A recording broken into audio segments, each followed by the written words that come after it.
Welcome to the Wanderers History Podcast. I've recently finished the series looking at the history of some of the most important doges in 16th century Venetian history, part of the broader Rulers and Monarchs of the 16th century Mediterranean history series. In the first three proper episodes of the podcast, way back in 2017, towards the end of 2017, I discussed at length issues related to Venetian imperialism, the Fourth Ottoman Venetian War, the fall of Cyprus, and about notable and remarkable military figures from the Venetian Republic, such as Marcantonio Bragadin. I basically discussed about my prior academic research on some of the reasons why Venetian Cyprus fell the way it did after 1571. What I'll want to do now for about a dozen episodes or so is to read some excerpts from one of my favorite primary sources on the history of Cyprus, be it Frankish, Venetian, Ottoman, a remarkable collection of documents translated and transcribed by Claude de Laval Cobham, late commissioner to Larnaca. The source is called Excerpta Cypria, Materials for a History of Cyprus, under the publishing of the Cambridge University Press in 1908. I would like to state right now that I do not own or claim to own any of this material of this book, which by now should be public domain in the United States, in UK, and Europe. I find it a very interesting book and a collection of historical texts, which I hope will serve for educational purposes for folks interested in learning more about the history of 16th century Venetian Cyprus, but also the history of that part of the Mediterranean at that time. So with that out of the way, I hope you enjoy the following episodes. Please remember to subscribe to the channel if you haven't done so already. It helps the channel quite a lot. And yes, we can resume. Now, as I've said, these texts were written by various individuals who had visited Cyprus at certain points throughout history. I'll want to make this multi-part journey of an episode by looking at the text written by Greffin Affagard, Seigneur de Courteil, who, according to Cobham, visited Cyprus in August 1534 on his return from a pilgrimage to the holy places. His diary was published in Échos de Notre-Dame de France, and the text goes on to say, quote, this is the actual diary. On the 7th day of August, after laying in a little stock of eatables, we went on board a Venetian vessel to go to Cyprus. From Tripoli to Cyprus is about 150 miles. We stayed at that town 9 days and at last arrived at the port of Salines, where there are only a few poor houses to store merchandise, and near them a large church, all in ruins, founded by Saint Lazarus.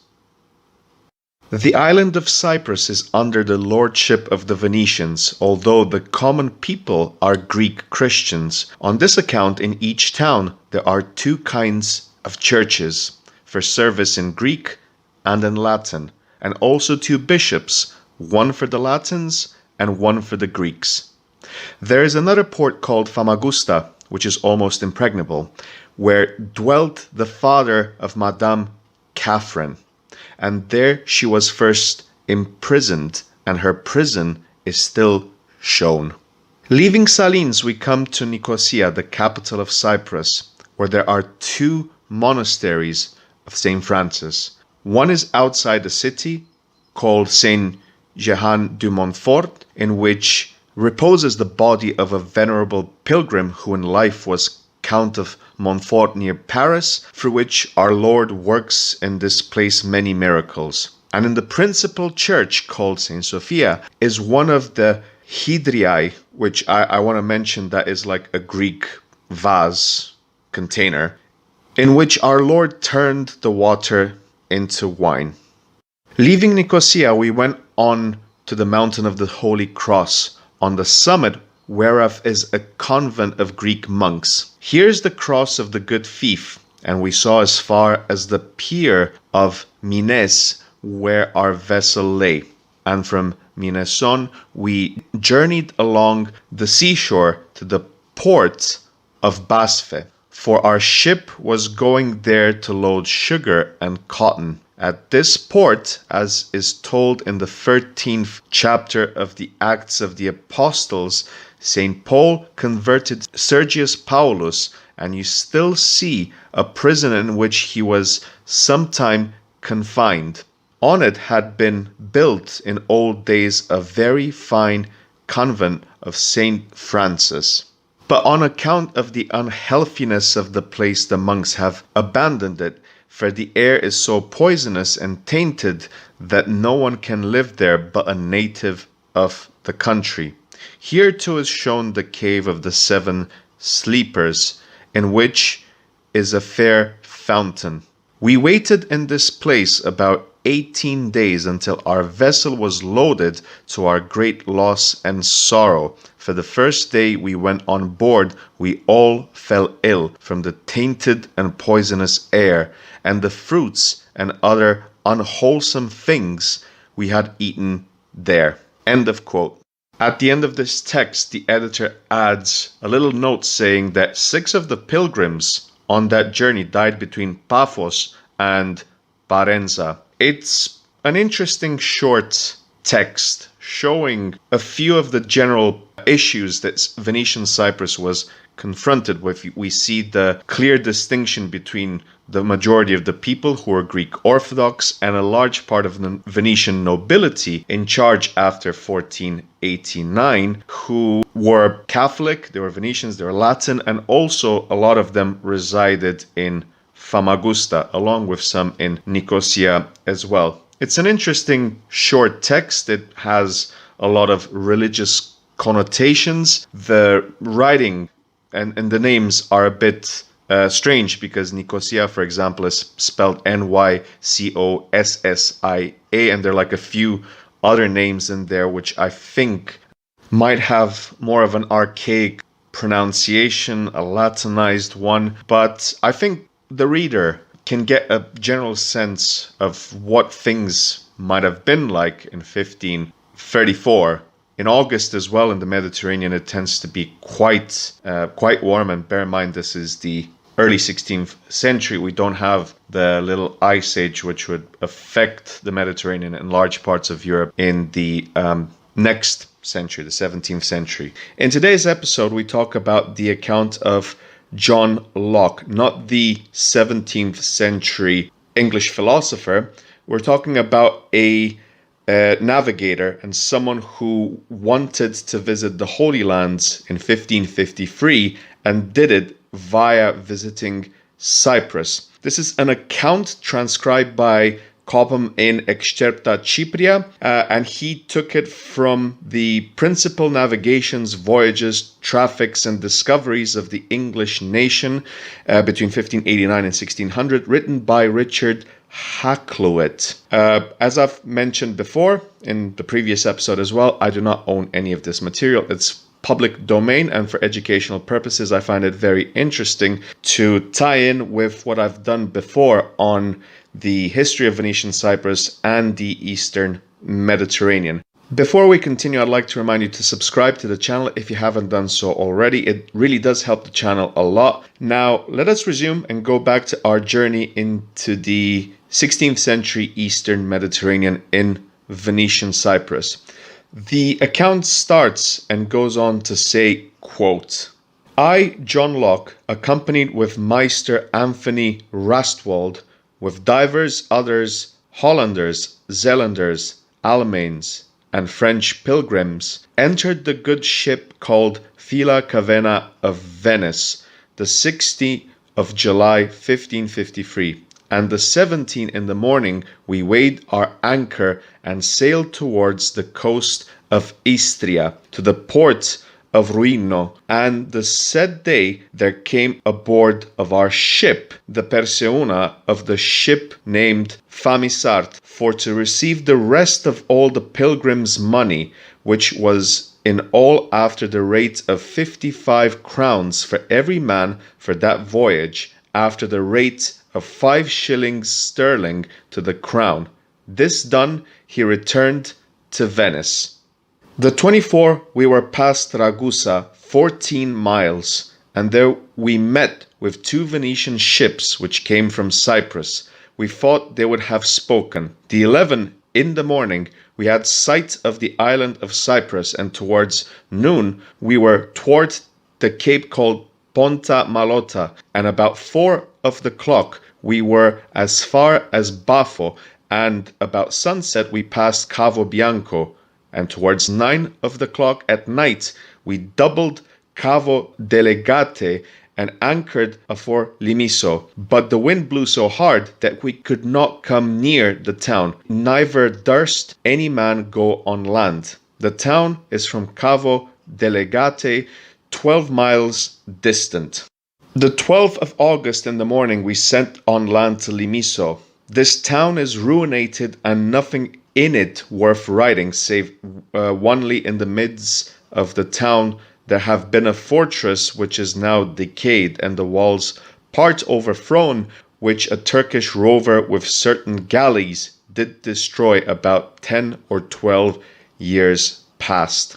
End of quote. I'll just make a small mentioning here. He goes on to say that the agriculture in Cyprus was affected by certain pestilences, and he mentions a certain vermin called in the Italian tongue, quote, cavalette. And he goes on to say the difficulties which indeed Cyprus did go through in the 1550s. There are instances throughout the mid-16th century in which there were tensions increasing from the mostly Greek peasantry, that a lot of not so much corn that was harvested in Cyprus went off to the terraferma, to Venice, and that caused, of course, within time, a deep resentment of the Greek Cypriots within Venetian Cyprus towards the so-called Latin overlords. So after this description of Limisso, which would be Limassol, on the 12th, John Locke goes on to say, quote, the 13th day we went in the morning to the Greeks' church to see the order of their ceremonies and their communion, of which to declare the whole order with the number of their ceremonious crossings. It were too long, wherefore lest I should offend any man, I leave it unwritten, but onely that I noted well that in all their communion or service not one did ever kneel, nor yet in any of their churches could I ever see any graven images, but painted or portrayed. Also they have store of lamps alight almost in every image one. Their women are always separated from the men, and generally they are in the lower end of the church. This night we went aboard the ship. The 14th day in the morning we set sail and lost sight of the island of Cyprus. End of quote. Again, this ties in to parts of the internal tensions in Venetian Cyprus before the Ottoman conquest and the Ottoman-Venetian War, which started in 1570. There were deep tensions between Greek Orthodox Cypriots and the Latin Catholic population of the island. So within this, we see this traveler noticing these discrepancies, which of course the Venetians knew, the Ottomans knew as well. And we would see the conclusion of all of this unravel after 1571. John Locke goes on to say about how valuable Cyprus was for the Venetians because of the vast quantities of salt and the salt pits in there. He mentions the ride from Arnacho to, quote, Salina, which would also be like in George Hill's books on the history of Cyprus. There would be referenced as the Salines. From Salina, he and his companions would go on to go to Famagusta, which was the last bastion of Venetian Cyprus during the Ottoman-Venetian War. And he goes on to say that on the 29th, Quote, we alighted at Famagusta, and after we were refreshed, we went to see the town. This is a very fair stronghold, and the strongest and greatest in the island. The walls are fair and new, and strongly ramparted with 4 principal bulwarks, and between them turretons responding one to another. These walls did the Venetians make. They have also on the haven side of it a castle, and the haven is chained. The city have only 2 gates, to say, one from the land and another for the sea. They have in the town continually, be it peace or war, 800 soldiers and 46 gunners, beside captains, petit captains, governor, and general. The land gate have always 50 soldiers, pikes, and gunners watching there at night and day. At sea gate 25. Upon the walls every night do watch 15 men in watch houses, for every watch house 5 men, and in the marketplace 30 soldiers continually. There may no soldier serve there above 5 years, neither will they without friendship suffer them to depart afore 5 years be expired, and they may serve in all nations except Greeks. They have every pay which is 45 days, which is about 15 shillings sterlings. Their horsemen have only 6 solds Venetian a day, and provender for their horses, but they have also certain land therewith to plough and sow for the maintenance of their horses. But truly I marvel how they live, being so hardly fed, for all the summer they feed only upon chopped straw and barley, for hay they have none, and yet they be fair, fat, and serviceable. The Venetians send every 2 years new rulers, which they call Castellani. The town have allowed it also 2 galleys continually armed and furnished. End of quote.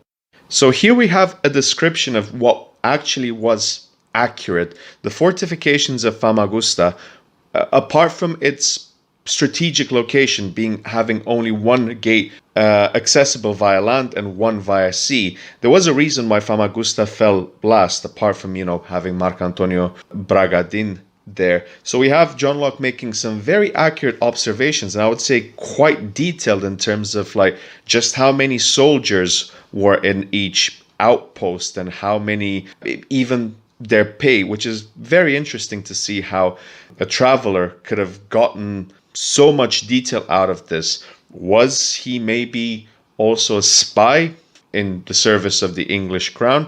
Hard to say, but his account is very, very interesting.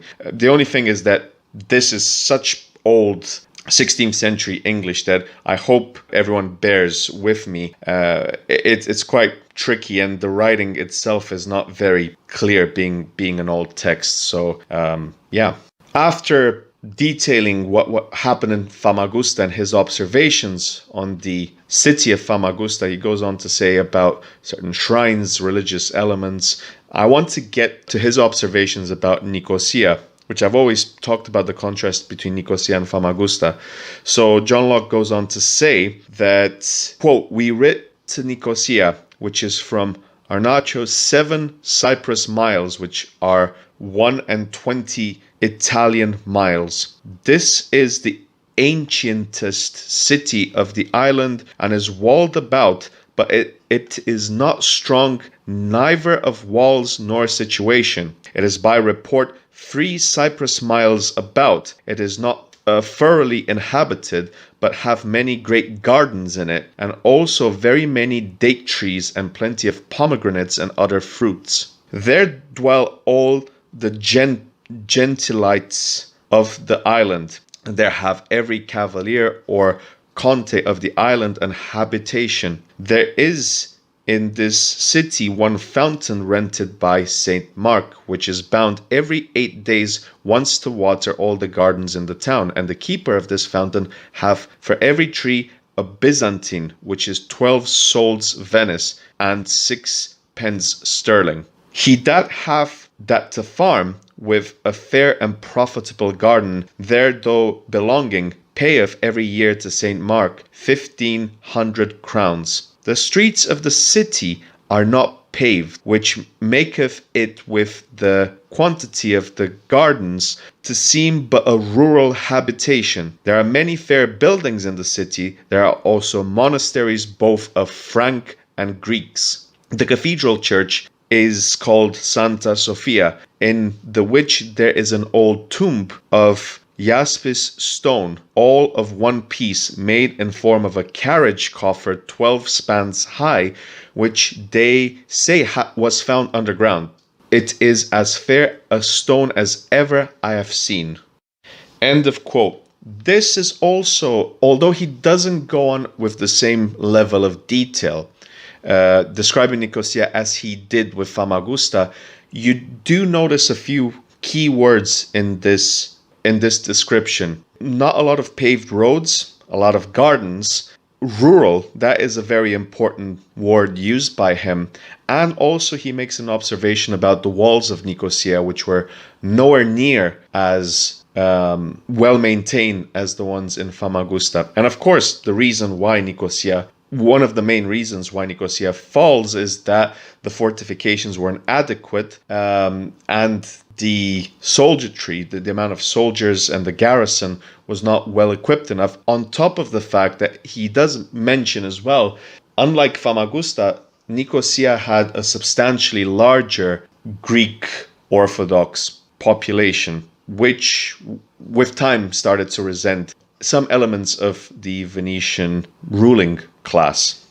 These are the most important and relevant parts to the conversation that we are having about Venetian Cyprus. He makes some accurate observations about the Cypriot economy, the impact, the importance of Venetian Cyprus, economically speaking, as a resource for the Venetians in terms of agriculture and salt. He notices the differences between Venetian Famagusta and Venetian Nicosia as well. It's a very interesting text, a bit drowned in some, I would say, unnecessary details, but all in all, it's a very interesting text in a very antiquated, archaic version of English. Today we look at a very interesting document, a letter from one Elias of Pesaro, dated at Famagusta, October 18th, 1563. It was written to his brother or a friend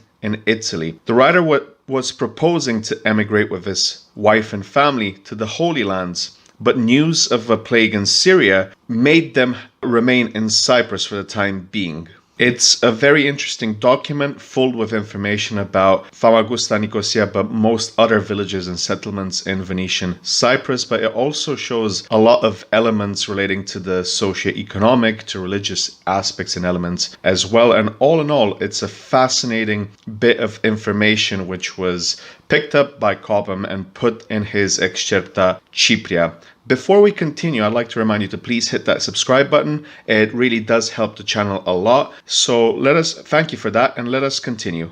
Elias begins the letter by saying, quote, Famagusta is situated on the sea shore. Its area is quite flat. It is a fortified town, girt with a double wall, commanded by a fine, large, and solid castle. It is like Pesaro. The government always keeps here 5 empty galleys to watch and guard the sea, as well as 4 captains living in the town, who have 800 Italian mercenaries under their orders. The townsfolk, who are thus exempt from all military service, are very well behaved and clean, careful to protect themselves from contagion, especially from the plague, which is common enough in the neighboring parts of the Levant. Their precautions are very thorough, as in Italy, and no person arriving from an infected or suspected locality can enter the town before he has been detained 40 days in the harbor. The houses are fine and well built, the roads well kept up. The products and merchandise of the country are sold in 2 places arranged as markets. Before the royal palace is a large and very pretty square, and at all the street corners are fountains of running water. The money current here is in all respects that of Venice. A scudo is worth 10 soldi, a sequin 8 livre, a scudo other than Venetian 6 livre and 8 soldi. People say that snow has never fallen here and that there has never been frost. The amount of rain even is very small.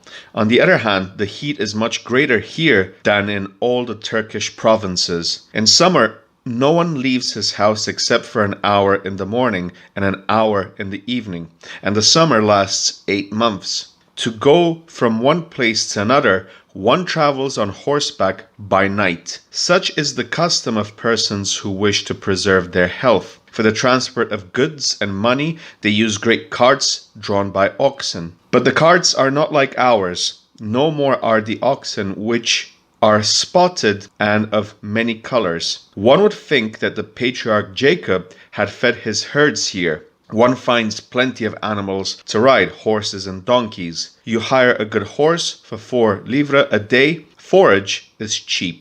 End of quote. Then he goes on to say about what housing was in that part of Cyprus, saying, quote, house rent is about the same as in Italy. I have hired a house composed of 2 large and handsome rooms upstairs with a kitchen besides a room below which makes a good kind of store for wine, oil and wood, and a poultry yard, the whole for 10 ducats a year. No one can go fetch water for himself from the fountain, for the Greeks and crew of the galleys would at once break his pitcher, but the water carriers are constantly coming and going and bring a barrel to the house for 2 quattrini, quite enough for one's day drinking and cooking. End of quote. Then Elias of Pesaro goes on to say and talk about the tensions between the Greek Orthodox and the Latin Catholics, but also he mentions tensions revolving around the quite considerable Jewish presence within Cyprus. Elias goes on to say, quote, I propose now to set forth in detail the advantages and inconveniences of this country, such I have seen them with my own eyes. The Christians who live in Cyprus, Candia, Corfu, Zante, or Constantinople are mostly Greeks, and are in no wise like Italians. Their intelligence is less developed, their manners are peculiar and differ from those of all of their fellow Christians. They do not follow the religious laws and ordinances of Roman Christendom and are not in accord with the Latin races. They have a patriarch at Constantinople who rules them, and to him they go for guidance. Their churches have no bells, and in many other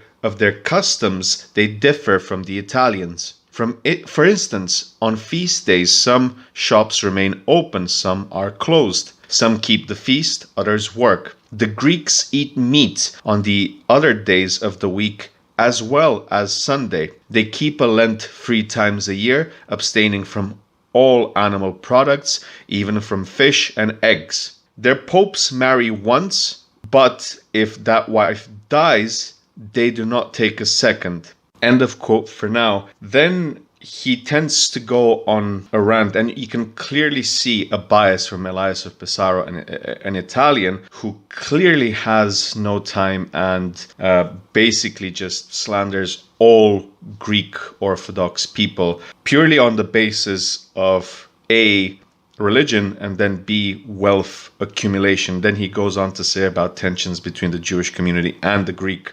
Orthodox Christians. Of course, that would be something not, if he would come from, for instance, Venice, it would be quite a different situation, say the Venetians and the Jews in near Padova or the Venetian Lagoon, to what was happening between the Greek Orthodox Christians and the Jews of Cyprus.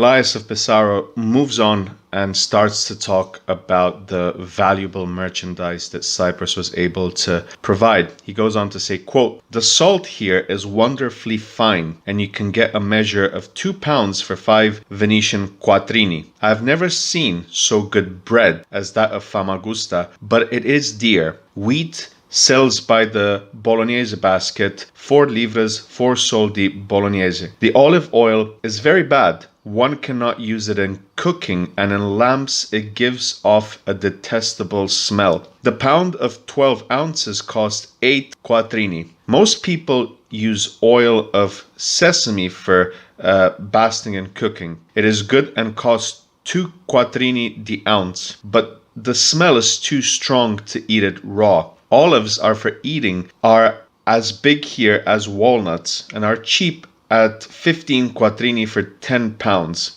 but they never ripen thoroughly. There are pomegranates in great quantity, some sweet, some sour, others middling. They are large and have thick pips, as good to look at as to eat. The largest cost a quattrino, and it seems they will keep a whole year. When I arrived here, their vintage was nearly over, for they gathered their grapes in August, and all their fruits ripened a month earlier than in Italy. The time of peaches, too, was past. I have found no eatable grapes except such as the vine growers bring now and then from the hills, white and black, but they will not keep more than 3 or 4 days. I asked also about the price of wine, and was told that this year it was selling at 3 livres 14 soldi of Bolognese money, the large Bolognese measure. It is very strong and must be diluted with 2/3 of water. I have bought a cartload and a half of wood for 11 silver marcelli. Onions and leeks are finer than in Italy, but cost twice as much. Cabbages and cauliflowers are found in abundance. For a quattrino, one can get almost than one can carry. Also green stuff of every kind, beetroot, spinach, carrots, mint, marjoram, parsley, rue, and other herbs is plentiful and cheap, and pulse of all kinds, peas, lentils, white kidney beans, not red, beans, rice, millet, and the like, not dear. Daily, morning and evening, one can buy fish as cheaply as in Italy. End of quote. In essence, Elias of Pesaro goes on to say and talk about other prices, such as the ones of animals, cattle, sheep, that sort of stuff. And he makes a comparison of costs from his native Italy to Cyprus, some things being more expensive, some cheaper, some quite the same. It is quite interesting how he notices, he can notice a lot about a country such as Cyprus, in what was rather a fortunate accident on his part, because he had to remain there for a while. He goes on to say in the conclusion of the letter, quote, "So much for a rapid sketch of the life, manners, and customs of this town, written at Famagusta, Monday, 18th of October, end of quote. It is a guide to living in Famagusta, which at the time would have been a very good area in Cyprus to live in, as we will see contrast in the next episodes and documents, the contrast between Famagusta and Nicosia, but also other parts of the country. It's a very interesting document. It's, I would say, one of my favorites, say a top 20 from Excepta Cypria. And it gives a very vivid image tableau of what it would have been like to live in Famagusta in 1563. It was already entering the last, not even 10 years of Venetian rule. Famagusta, of course, more in touch and more connected to the Venetian Republic and terraferma than Nicosia was. In our next chapter from Cobham's Excerpta Cypria, we look at the account of Christopher Führer, who the author says that he was, quote, a man of distinguished lineage and some learning, was born at Nuremberg in 1541, began his travels at 21, and died in 1610. His visit to Cyprus extended from March 29th to May 7th. Cobham also notes in the introduction of this text by saying, quote, Christofori Fureri ab Heimdorf, Equitis Aurati Itinerarium was published in Nuremberg in 1621 with a fine portrait of the author, a plate of his arms, and 6 woodcuts of the holy places of Palestine. A German version was published in Nuremberg in 1646, is somewhat fuller than the Latin text. End of quote. Before we continue, I'd like to remind you to please hit that subscribe button and notification bell. It really does help the channel a lot. Let us now go back to Christopher Führer's account of Venetian Cyprus in the spring of 1566. The English translation goes on to say, quote, "We left Tripoli at last for Cyprus with a favouring wind, and sailing first past two promontories, one of which is called Greco, to the right of it lies Famagusta, and the other St. George. On March 29th, we approached the island on its southern side and landed at the port of Salines, where we gave thanks to God, the best and greatest, for that he had brought us back safe and sound from the lands of the infidel to a Christian country, for at the time Cyprus was still subject to the Venetians." Just to make a note here, this is a text written in the second half of the 16th century, at a time when tensions especially between the Ottomans and most of Western Europe, and parts of Eastern Europe for that matter as well, were high. He mentions that Cyprus, particularly at that time, was still subject to Venetian law and a part of the Venetian Commonwealth. Of course, after 1571, it goes to the Ottomans. So I would just like to point out that these texts contain language from that time, and they're in no way representative of any of my opinions or the podcast's opinions and so on and so forth. So this is a text that I am just reading and giving an interpretation on. So coming back to the text, it goes on to say, quote, "This island, which is situated in the Gulf of Issus between Cilicia and Syria, was of old called by various people various names. Josephus asserts that it was called Ketima from Ketim, son of Javan and the grandson of Noah. Xenogoras, as we have him in Pliny, called it from its fertility Macaria the Blessed, also Aspelia and Amatusia. Philonides called it Scorastis, Demosthenes Acamantis, Astinomus Cryptos, and Colinia." Führer notices that besides other fruits, cotton and carobs, which were locust beans, the island was very rich. He goes on to say, quote, the text goes on to say, "It was once the seat of 9 kingdoms. Demosthenes, as quoted by Pliny, gives its circuit as 429 miles. Isidorus, 375 miles.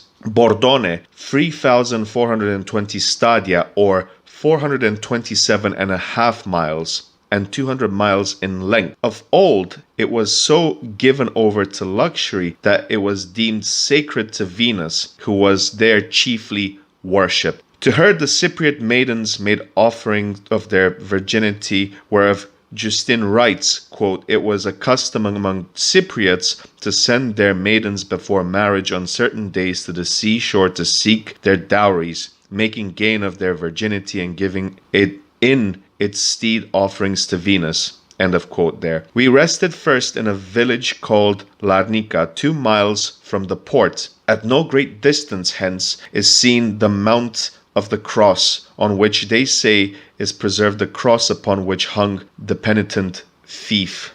On the last day of March we left Larnica at night, for the intolerable heat made travelling by day impossible, and the following morning we entered Famagusta. It was built on a rock, and though not very large, it is well fortified, and has a narrow but safe harbour which is closed by chains, and is well suited as an anchorage for light vessels. On the right it has very charming gardens of citrons, pomegranates, and quinces. As in Egypt, the natives draw the water with which they irrigate the land, and which supplies the daily wants of the city, by the joint use of oxen and wheels. The city is distinguished by a bishop's see, in whose cathedral dedicated to St. Nicholas lies buried Jacques, the last king of Cyprus. You may read his epitaph on the left of the choir of this church. To Jacques de Lusignan, king of Jerusalem, Cyprus, and Armenia, be praise unstinted for his noble deeds and his triumphs over the enemy. To claim the honors which were refused him, this new Caesar invaded and won the kingdom of Cyprus, took side with the powerful arms of Venice, reduced Amegustus, and united himself in marriage with the daughter Cathelina, a very goddess in beauty. A pious, wise, clement, magnificent, and magnanimous prince, surpassing all in arms and war. Him savage death struck down in the 13th year of his reign and 33rd of his age, and cut off in his cradle his posthumous son, July 6, 1473. Catherine the Venetian queen, his consort, erected the monument. End of that specific quote. The text resumes. On a stone behind the altar you may read these words. Francesco de Prioli, being in command of the Venetian fleet, the banner of St. Mark was happily raised in Cyprus, February 28, 1488. End of quote. This is quite important because this sets up how Cyprus, after 1489, officially becomes part of the Venetian Commonwealth until 1571. Führer goes on to say, quote, "There is another church of no great size called St. Maria Hydria, in which on the right hand is preserved one of those water pots in which was the water which Christ at the marriage of Cana in Galilee turned into wine. It is a large earthen pot, one handle of which is completely torn off, while the other is partially broken. Besides these two is a third, the Greek church of St. George, in which you see the marble monument of Epiphanius with a Greek inscription so wasted by age that it cannot be read in its entirety. Somewhere near this church there lived at that time an old man of small stature called Pietro Paolo, who was said to be of the family of the Scaligeri of Verona. At the capture of that city, the Venetians banished him, being yet a boy, to Cyprus, where he was kept for a long time in the castle, but he gained at last leave to wander at his will, but always within the city walls.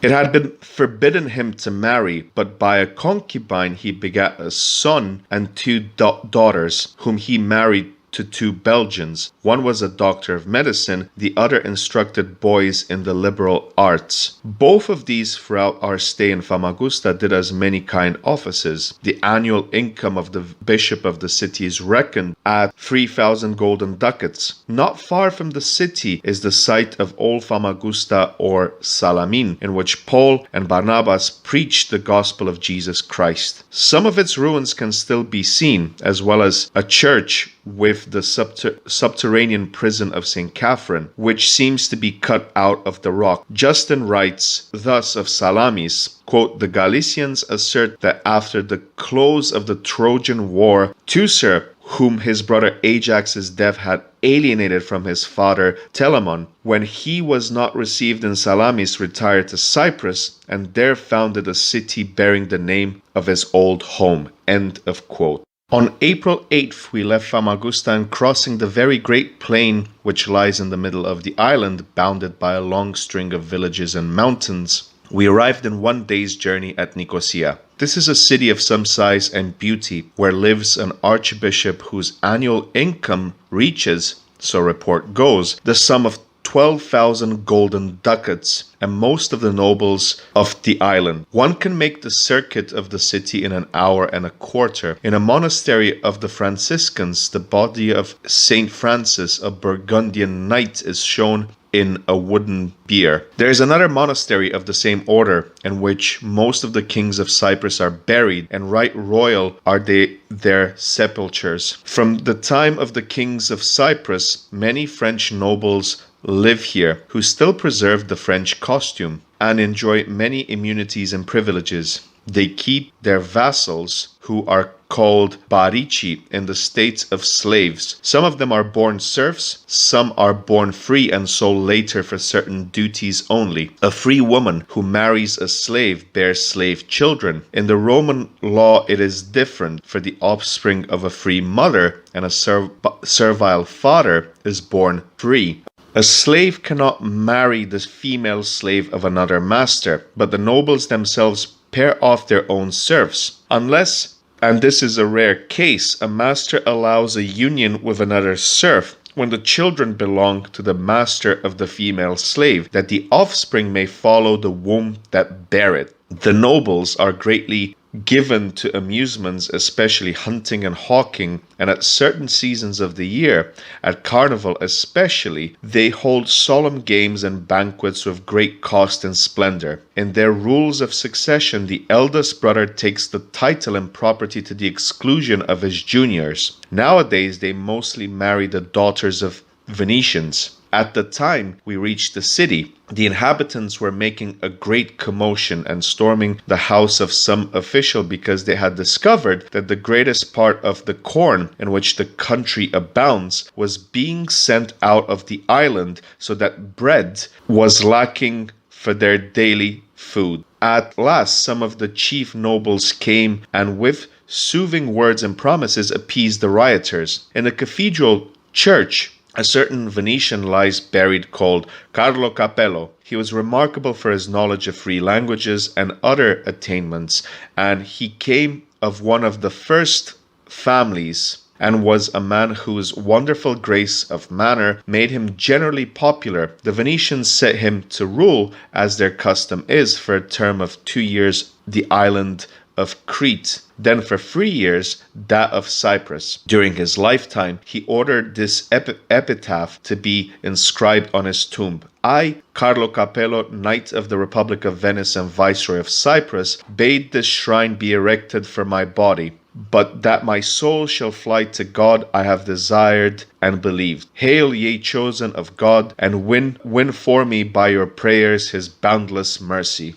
Observations can be made here. In the previous episodes, the travelers and their accounts basically portrayed Famagusta as a very well-maintained, well-kept, economically prosperous settlement in Cyprus, arguably the second most important one after Nicosia, the capital. We see Führer's account describing something that was slowly beginning to boil, the unrest of mainly Greek Cypriots, and we see here the example in which there were riots, especially throughout the 1560s, as the Venetians used Cyprus as a granary, basically, and depleted the island of its resources so they can be sent elsewhere to the terraferma or to Venice. Meanwhile, famines, cataclysms, there was all sorts of incidents, storms, hails, locusts, that sort of thing, made the situation in Cyprus a lot more uncomfortable, especially for the lower classes. And we see here conversations about slaves, about how difficult their life must have been. There's a different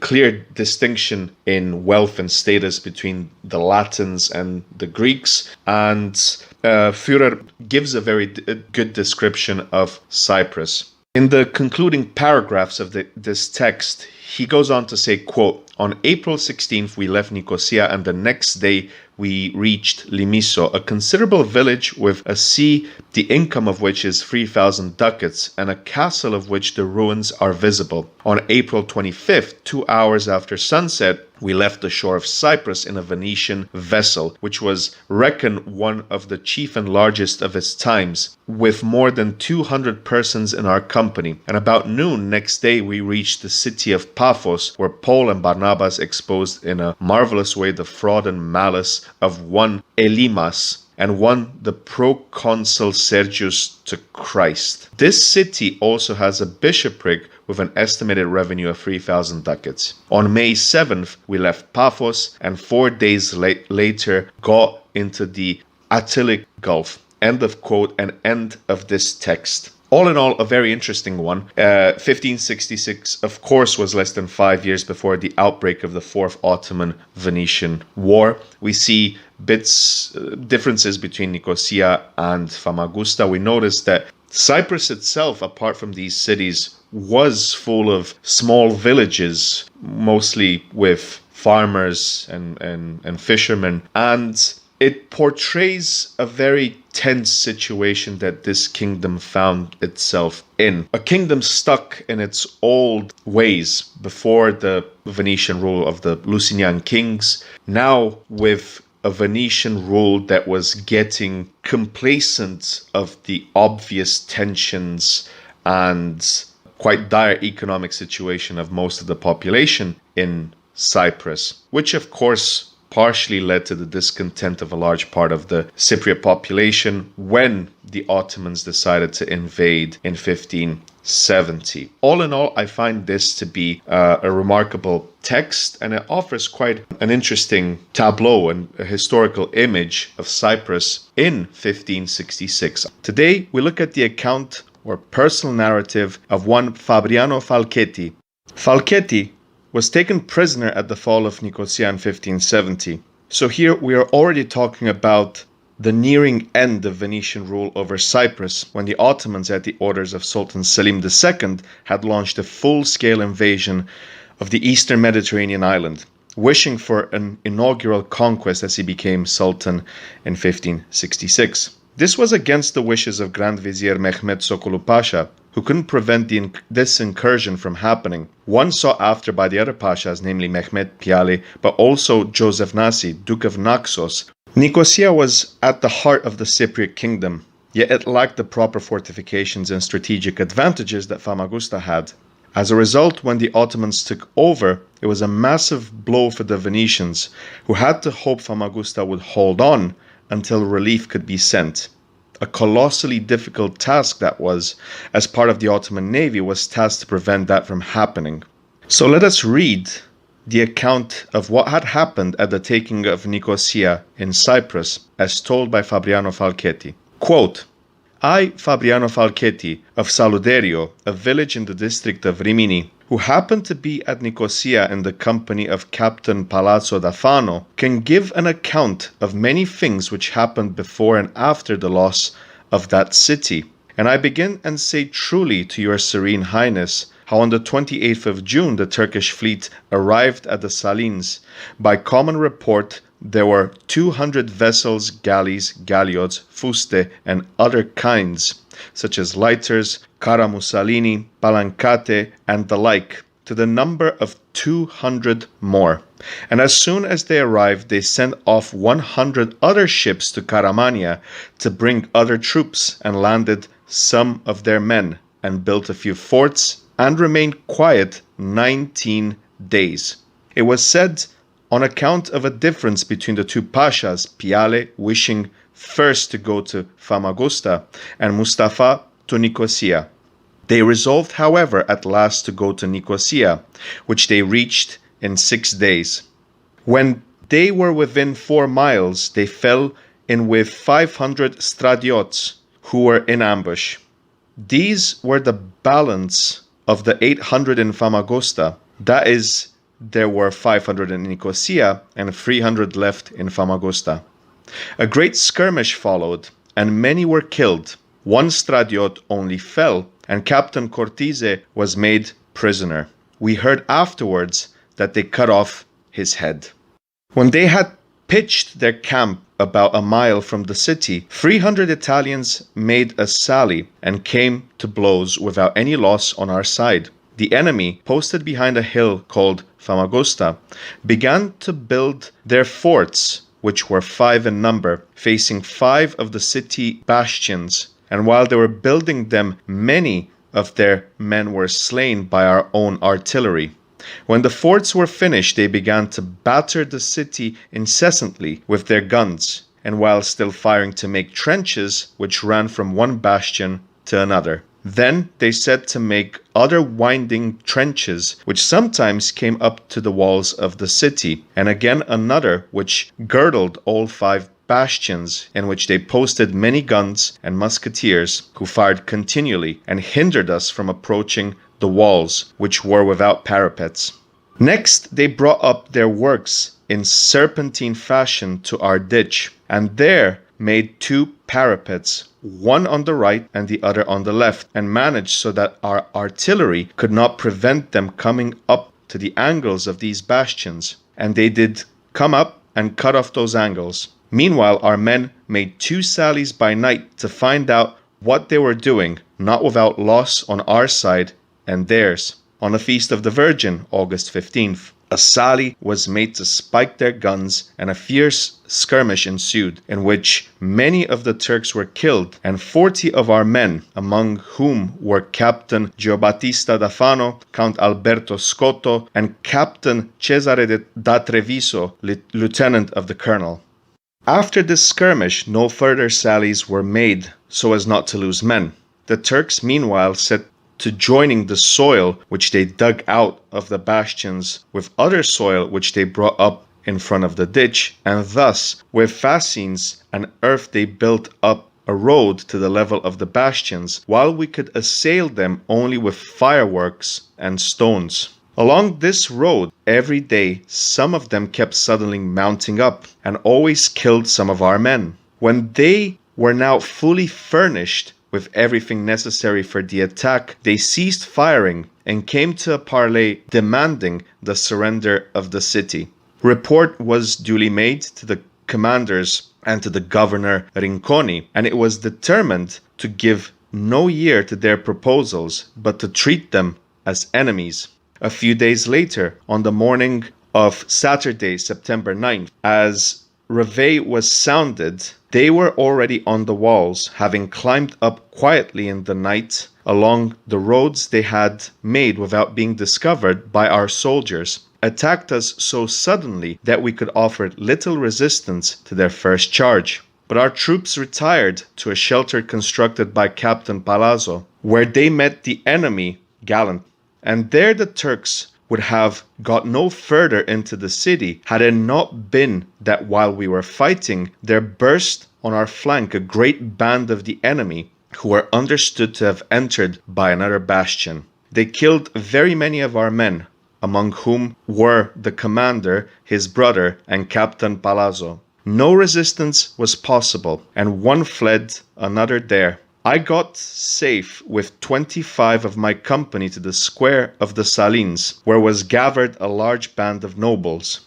We made a stand, and when the square was taken with great loss on our side, we retreated to the great square, where were the chiefs on horseback with the bishop and many others. Here we made a fresh stand, but lost ground and retreated to the palace of Signor Dandolo, where we found himself and the bishop. The gates were bolted, and when the Turks were for charging at them, we told them from the windows that we surrendered.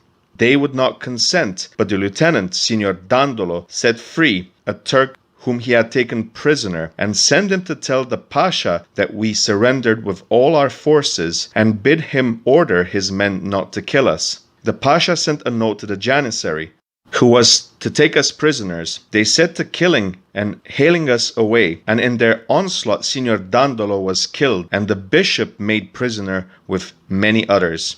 I had been on the bastion Podocataro, where our standard bearer had lost his ensign, which I recovered. I was in all the fights mentioned above, and was the last made prisoner by a Turk, who led me to the pavilion, where 3 days later I was sold for 16 sequins to a renegade, carried me off to the fleet, and set me on a galley, where I lay chained for 20 days. End of quote. So with this primary source, this text, we can make a few key observations. First of all, Nicosia was a very important part of Venetian Cyprus. It was the heart of the kingdom. Whoever controlled this section of the island would be able to either defend or to continue a mounted assault on the rest of the domains, as the Ottomans did with Famagusta later. We get a sense that there was not enough of a garrison and personnel to defend this. Stradiotti, they were the mounted horsemen, like cavalry, I would say, that would have been sent on quick raids, either for scouting reasons or to do moderate damage to the opposition. They were very good units, but as stated in the text, 800 would have been not even 5% enough when we consider the fact that over 100,000 troops and auxiliaries were sent by the Ottomans to Cyprus. We also see the defenses of Nicosia, mainly the bastions, that they were lacking. They were not prepared enough. And in the next episode, where Sozomeno, an engineer at the siege of Nicosia, explains a lot better how much more was needed, the state of the defenses of Cyprus, and all in all, the failure attributed, one can say, to Dandolo, and I've spoken about this in the previous episodes, but also to the Venetian Republic, who should have prepared better. It had all the decades, there were all the warnings.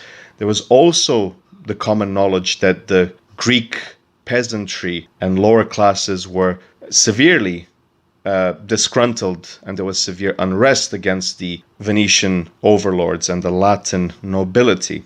So given all these factors, for someone as experienced as Mustafa Pasha was, who had full control over the land troops in Cyprus, unlike the disagreements we saw at Malta in 1565, given how fractured the community of Nicosia was, and that city in all with precarious defenses and all of that, it was no surprise that Nicosia fell as easily, I would say relatively easy as it did, compared at least with what was a much more difficult challenge at Famagusta, much well fortified settlement with a lot more provisions, which could only be sieged from one side on land.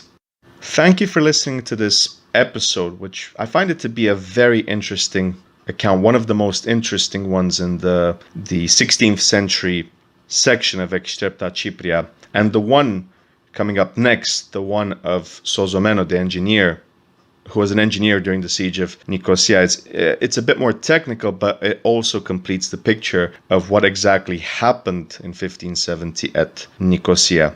In a previous episode, I've talked about Falchetti's account. Now I will want to talk about Giovanni Sozomeno, an engineer present before and during the siege of Nicosia, who was made prisoner after its fall.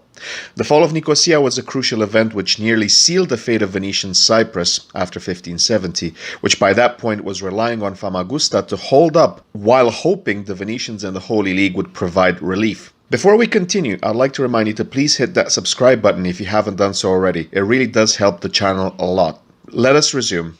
It's important to note in the editor's note that the narrative of Giovanni Sozomeno, engineer, was addressed probably to the Grand Duke of Tuscany, Cosimo de' Medici, who died in 1574. The narrative begins and says, quote, "The first day of July, the Turkish fleet appeared in the waters of Bafo, and the second day reached us that it has landed at the Salines. On that very day, all the cavalry and infantry without meeting any resistance. Although Astore Baglioni, Governor-General, wanted to show himself with the cavalry and mounted musketeers to throw the landing into confusion and to learn the enemy's strength, but neither the lieutenant nor the coadjutor would have it so, saying in support of their decision that they could not have prevented the landing because their force of infantry and cavalry was so small, and it was wrong to risk what they had and to prejudice the defense of the fortresses, to retire, to which was a matter of nearly 30 miles. If this had been 4 or even 10 miles, it would have been worth making the attempt. And this opinion prevailed because his lordship affirmed that Signor Sforza Pallavicino used to say the same thing, and because the lieutenant willed it so. Nevertheless, the rest of the nobility of Nicosia, with the exception of the Count of Rocas and his brothers, presented a most spirited letter, saying that they were ready and desirous, with Signor Astore Baglioni, to march to the Salines and try every means of preventing the landing, or at least as far as they could, to throw into disorder and injure the enemy. A good witness to this is Signor Astore, who told the whole truth about this letter at Famagusta in the presence of Signor Niccolo Donato, chief officer on board his own galley. So the Stradiot cavalry, which was with the Count of Rocas at the Salines, retired to Nicosia as soon as the fleet arrived before the Salines, and remained in that city until the end. Parts of the army without artillery appeared nearby Nicosia on July 25th, and at once Colonel Palazzo da Fano advised and wished to make a sally with all the Stradiot horse, the cavalry, the newly raised infantry, and part of the Italian and Greek foot soldiers, and to charge that wing of the enemy before the rest arrived. It came up next day with the artillery, showing that there was reasonable hope of effecting some signal success. Neither the lieutenant and his council nor the coadjutor would consent, although amongst ourselves the said colonel was esteemed as an officer experienced in war and completely trustworthy. The enemy's forces were now all united, and their camp pitched without any resistance on our part. 500 horsemen only were dispatched from the Salines de Famagusta to keep that city strictly invested and also to cut us off from all help which might reach us therefrom. They camped then with their tents on the open country and on the hills of Mandia, where stood the pavilion of the Pasha commanding the expedition.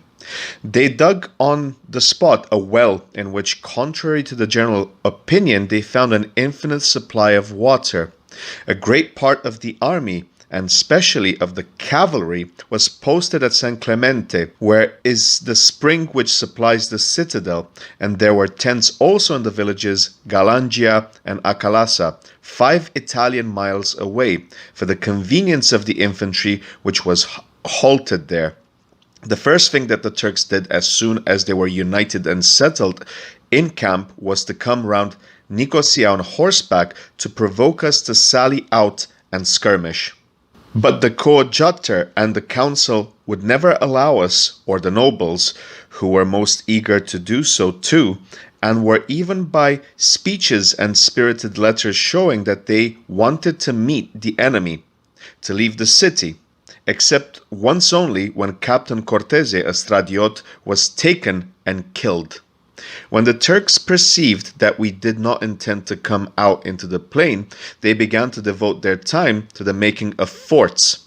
The first was built on the hill of Santa Marina at a distance of 270 paces from the Podecatero bastion. It was finished with very great speed and little resistance on our side, although from the curtain between the Podecatero and Carafa bastions, and from the front of the bastion, we fired with pieces of 80 to prevent its construction. But they built it by night. We could not hinder them. From this fort they kept battering the houses and part of the platforms of the curtains, but with no great damage to our soldiers. They built their second fort at St. Giorgio di Magnana, and from this they battered in like manner our houses, and forced us to withdraw our defences, but it was of little service to them to destroy the houses inside. The third was on the hill called Margheriti, which is between the Costanzo and Podecatero bastions. The fourth in the middle of the slope of Mount Tomandia, but from these forts they could make no grand attack on the walls. From these points they began to push inwards and to come up to the ditch and edge of the old city. Then, with their trenches, they got up under the 4 bastions Podecatero, Costanzo, Davila, and Tripoli, to face which they set 4 other very lively forts at 80 paces from our ditch, from which they sought to bombard with some effect, and for 4 consecutive days they fired with pieces of 50 from morning to night. Only in the middle of the day they rested for 4 hours on account of the great heat. They discovered, however, that they could do nothing, because the earthworks were such that the shots from the artillery lodged therein without destroying them. So they gave up their attempts to fire upon us, and began to creep up with spades and picks and sundry very deep trenches. We, on the other hand, did not fail to respond with our artillery, with which we did them great damage, overturning and disabling some of their cannon. Their trenches and forts were strengthened with empty fosses, loons, and pits broad and deep enough to hold large bodies of men, while neither our artillery, cavalry, nor infantry could harass or dislodge them, except to our loss. Next they began to drive very deep trenches into the ditch of the city, throwing in earth and fascines, which latter their horsemen brought in from a distance without any hindrance from our cavalry, such as the knights and feudatories wished to make. They then began to cut away the angles in front of our bastions. We saw the enemy pushing on without any loss on their side and no kind of hindrance on ours. And anxious about the future, we applied many times to the government, urging that a brisk sortie should be made to destroy what the enemy had constructed in the ditch. But the opinion of their lordships was that no sortie should be made, seeing that the Italian soldiers were very few and the rest were peasants, while the mass of city folk was without experience, courage, or numbers. For during this summer a general sickness prevailed in this most unlucky city, whereof there died not only very many Italian soldiers, but a very great number of peasants and citizens. Of the Italians, who were at first 1,300, between those who died of disease or who were killed or wounded during the 46 days and 15 assaults, so many were missing that in the last assault only 400 were found fit to fight.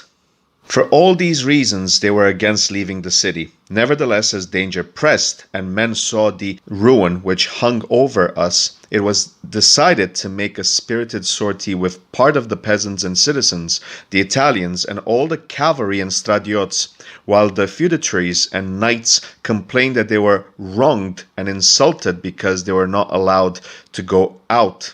But there was no remedy, and the chiefs even wished to recall the order given. So at midday on August 15th, the hour was chosen because in the morning the Turks were always about and armed, but at midday lay down and slept in the shade. The infantry, to the number of 1,000, marched out under Captain Piovene of Vicenza, lieutenant to the coadjutor, who, although his duties were those of the mounted officer, wished on that day to go out on foot, and with Count Alberto Scotto and other captains led his brave Italian soldiers and some Greeks so well that they got up to the enemy's forts and made themselves masters of two which were abandoned by the Turks, who feared that worse might yet befall them. So much excitement was caused by this exploit that even in the pavilions there was confusion and dismay enough to drive their owners to fight. The war indeed would have ended on that day if our cavalry had come out as was arranged. End of quote for now. Basically, Sozomeno goes on to say that one by one the bastions would fall. The Ottomans had a huge army, close to 100,000 if sources at the time were to be believed, and the garrison, the professional garrison meant to defend Nicosia, was a bit underwhelming. We have the report here, only 400 Italian soldiers fit to fight. Nicosia, under these conditions, with very inadequate defenses, with barely a garrison to keep the continuous assaults of the Ottomans, with an incompetent leadership from the likes of Niccolo Dandolo, and with the fact that the Venetians were not able to land a relief force, the fall of Nicosia seemed almost inevitable. Sozomeno resumes and says, quote, "The slaughter was great on both sides, but much more on that of the Turks. In the Podecatero bastion, however, I know not from what lack of arrangement neither the commanders nor the soldiers were of the temper needed for so great a task, so that without check from our men the Turks got in and made themselves masters of the platform. The few Italians who were there present fought with spirit and were cut to pieces, as well as the nobles with them. But the country folk of the Cernide and those who were collected at the last moment in the city behaved badly. Some of them let themselves down through the embrasures and along the curtain and fled into the country.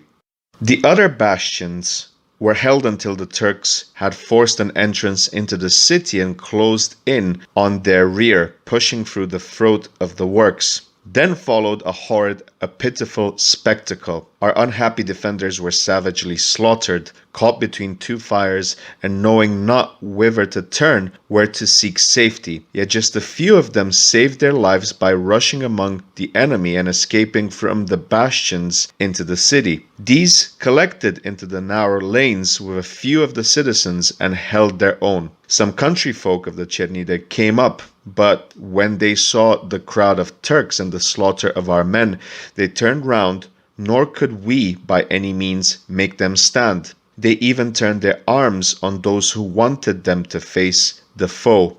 There was random fighting in all the streets and squares with no order, no leaders. The slaughter lasted until 3 o'clock. Those who resisted were killed. Those who surrendered were made prisoners. At last the Pasha arrived in the city. Seeing the great slaughter and finding many armed men both in the palace square and elsewhere, he bid his own men cease fighting and exhorted ours to surrender, promising to save their lives if they laid down their arms.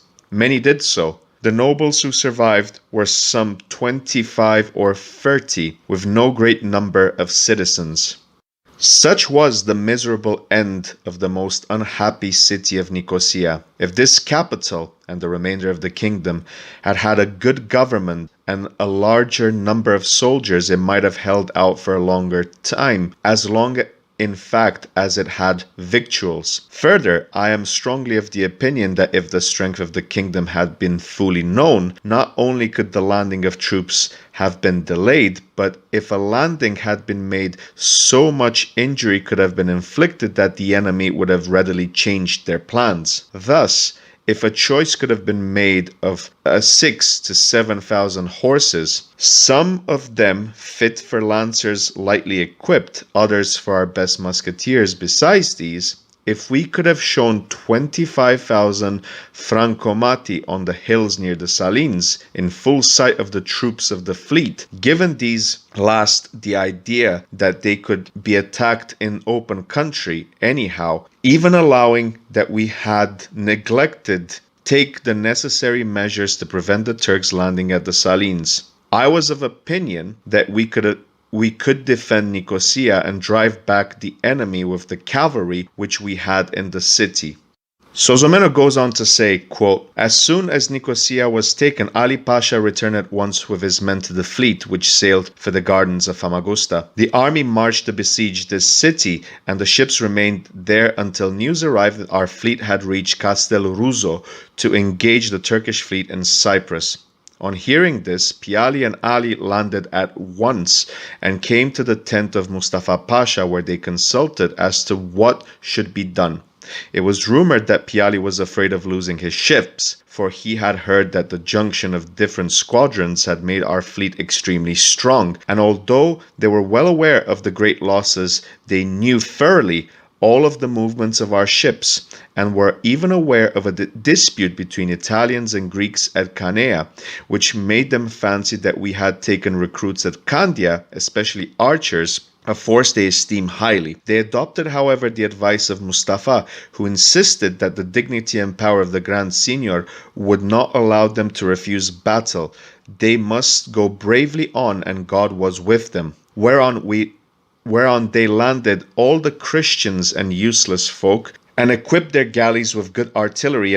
All these details I learned from the Turks themselves while I was a prisoner with the forces of Mustafa. As soon as they heard of the retreat of our fleet, they came back making great demonstrations of joy, and embarking the slaves and the rest of their baggage, sailed away on the 6th of October. It was said that Piali Pasha went with the galleys to Constantinople, and Ali with his to Rhodes. The greater part of the slaves, male and female, were taken off the island. The flower of the youth, with much rich spoil, was embarked on a galleon of Muhammad Pasha. Sozomeno goes on to say and conclude that in the city of Nicosia, they, being the Ottomans, have left a garrison of 4,000 infantry and 1,000 horse under the command of Muzaffer. Mustafa, with the rest of the troops, marched to Famagusta and encamped in the village of Pom Adamo, 3 miles from the fortress. End of quote. In this episode, we look at the account of Giacomo Diedo, Venetian senator, whose account draws information from Paulo Paruta's History of Venice, and in particular the fall of Cyprus. Before we continue, I'd like to please remind you to hit that subscribe button if you haven't done so already. It really does help the channel a lot. So let us resume. Diedo's account is an important one because it offers insights of how political figures at home, the Venetian terraferma, saw this conflict, the Ottoman-Venetian War, from afar. In particular, the motivations of the Ottomans for conquering Cyprus, breaking the peace of the Venetians, and causing turmoil in the eastern Mediterranean. In his account, Diedo goes on to say, Cyprus, henceforth reduced to a province, was defended down to the time of which we're about to speak against the turbulence of its inhabitants and the jealousies of its neighbors by the power of Venice. But now the Turkish Sultan Selim, who coveted the island, set himself to attempt its conquest, waving aside the considerations which had weighed with his predecessors, that the enterprise was difficult in itself and certain to stir up against his empire the forces of the Christian princes joined to the powerful armaments of the Venetians. However, one day he went out hunting with his principal pashas, the Turks call an assembly of this kind a mounted divan, and laid the question before them. The opinions at first were various, Mehmed the Grand Vizier maintaining that it would be more to the advantage and glory of the empire to carry its arms in another direction, either against Spain to check its aggrandizement and to set free the Moors of Granada, or against places which might pave the way to conquests in the fairest provinces of Europe. The kingdom of Cyprus was, he said, jealously guarded by the Venetians, the forts fully supplied with troops and artillery, and on the mere report that they would be attacked, the Republic had added wonderfully to the fortifications and fastnesses. It ought not to be difficult to the troops of Venice to prevent a landing, and to surprise vessels whose best men would be away, employed in the siege of the fortresses. And again, if on the rumor of an attack the Christian powers were stirred to a common defense, how difficult would be the task undertaken by the Porte of carrying on a war in violation of their pledges, and so soon after the signing of treaties of peace. On these grounds, prudence and the interests of the empire recommended that the acquisition of the kingdom of Cyprus should be deferred to a more convenient season, and that the Venetians should be lulled with the prospects of peace until they can be taken defenseless and unawares. Piali and Mustafa Pasha were of the opposite opinion, though rather for their private ends and their hatred of Mehmed than the real good of the empire. They suggested to the Sultan that the forces of his kingdom could not be directed to a worthier object than that of adding to it an island conveniently situated and serviceably rich, and which harbored the corsairs of the Levant, who obstructed the free passage of the seas and were a danger and menace to the Mussulmans on the voyage to Mecca. That the power of Venice was not sufficiently flourishing to resist the luck and valor of the Ottoman Empire, that the assistance of the princes of Christendom was uncertain and generally of little service, the past conflicts had made it clear that they might figure as an appendage or ornament without being a substantial help to their allies. That the defense of the Cypriot strongholds and the very existence of the kingdom depended solely on a few garrisons, which would be reduced by privations and assaults before they could be reinforced by expeditions from other countries. That the natives of the island had, through long peace, laid aside their military habits. The feudal soldiers had abandoned the use of arms for ease and luxury, and their stead were employed a low class of mercenaries. That an attack upon Spain would prove exceedingly difficult. The country was far off, mountainous, barren, and every step would cost blood and peril. Not but they must carry out the constant injunction of their ancestors to extend the empire by ever new conquests and keep alive the vigor which spreads through the whole body into its outlying members, but they need not seek in scattered and remote regions the ephemeral glory of ideal conquests, whose achievements were difficult and their maintenance certain to dissipate the power of the nation. Selim, encouraged by this reasoning, but still more incited by his own inclination for the enterprise, decided to carry it out, declaring that he would himself lead to the war a force worthy of his empire, and with his own royal presence offer resistance to any attack from the Christian princes. Setting aside therefore his project of uniting the Don and the Volga by a great canal, which was to facilitate his passage into Persia, having allayed certain risings of Arabs, and having received from the Pasha of Erzurum news of the peaceful disposition of the king of Persia, he issued strict orders for the construction of a large number of bomb vessels in the Gulf of Ayas and in the Mediterranean, for the fitting out which with all speed of the old galleys, and the building of new vessels, and sent express commands to the Belerbeys of Anatolia, Captain General of Asia Minor, to concentrate the troops in all the provinces in Caramania. Such were the preparations of the Turks for an attack on the island of Cyprus, and although other pretexts were alleged to excuse them, common rumor and certain unmistakable signs made their purpose clear, as Marcantonio Barbaro, ambassador to the Porte, was able to assure the Senate. End of quote. I will come back with a follow-up, which was the reaction and the reply of the Venetian senators to what Marcantonio Barbaro was saying. I think this moment is arguably one of the most important in the late 1560s and early 1570s when it comes to the Ottoman-Venetian relations.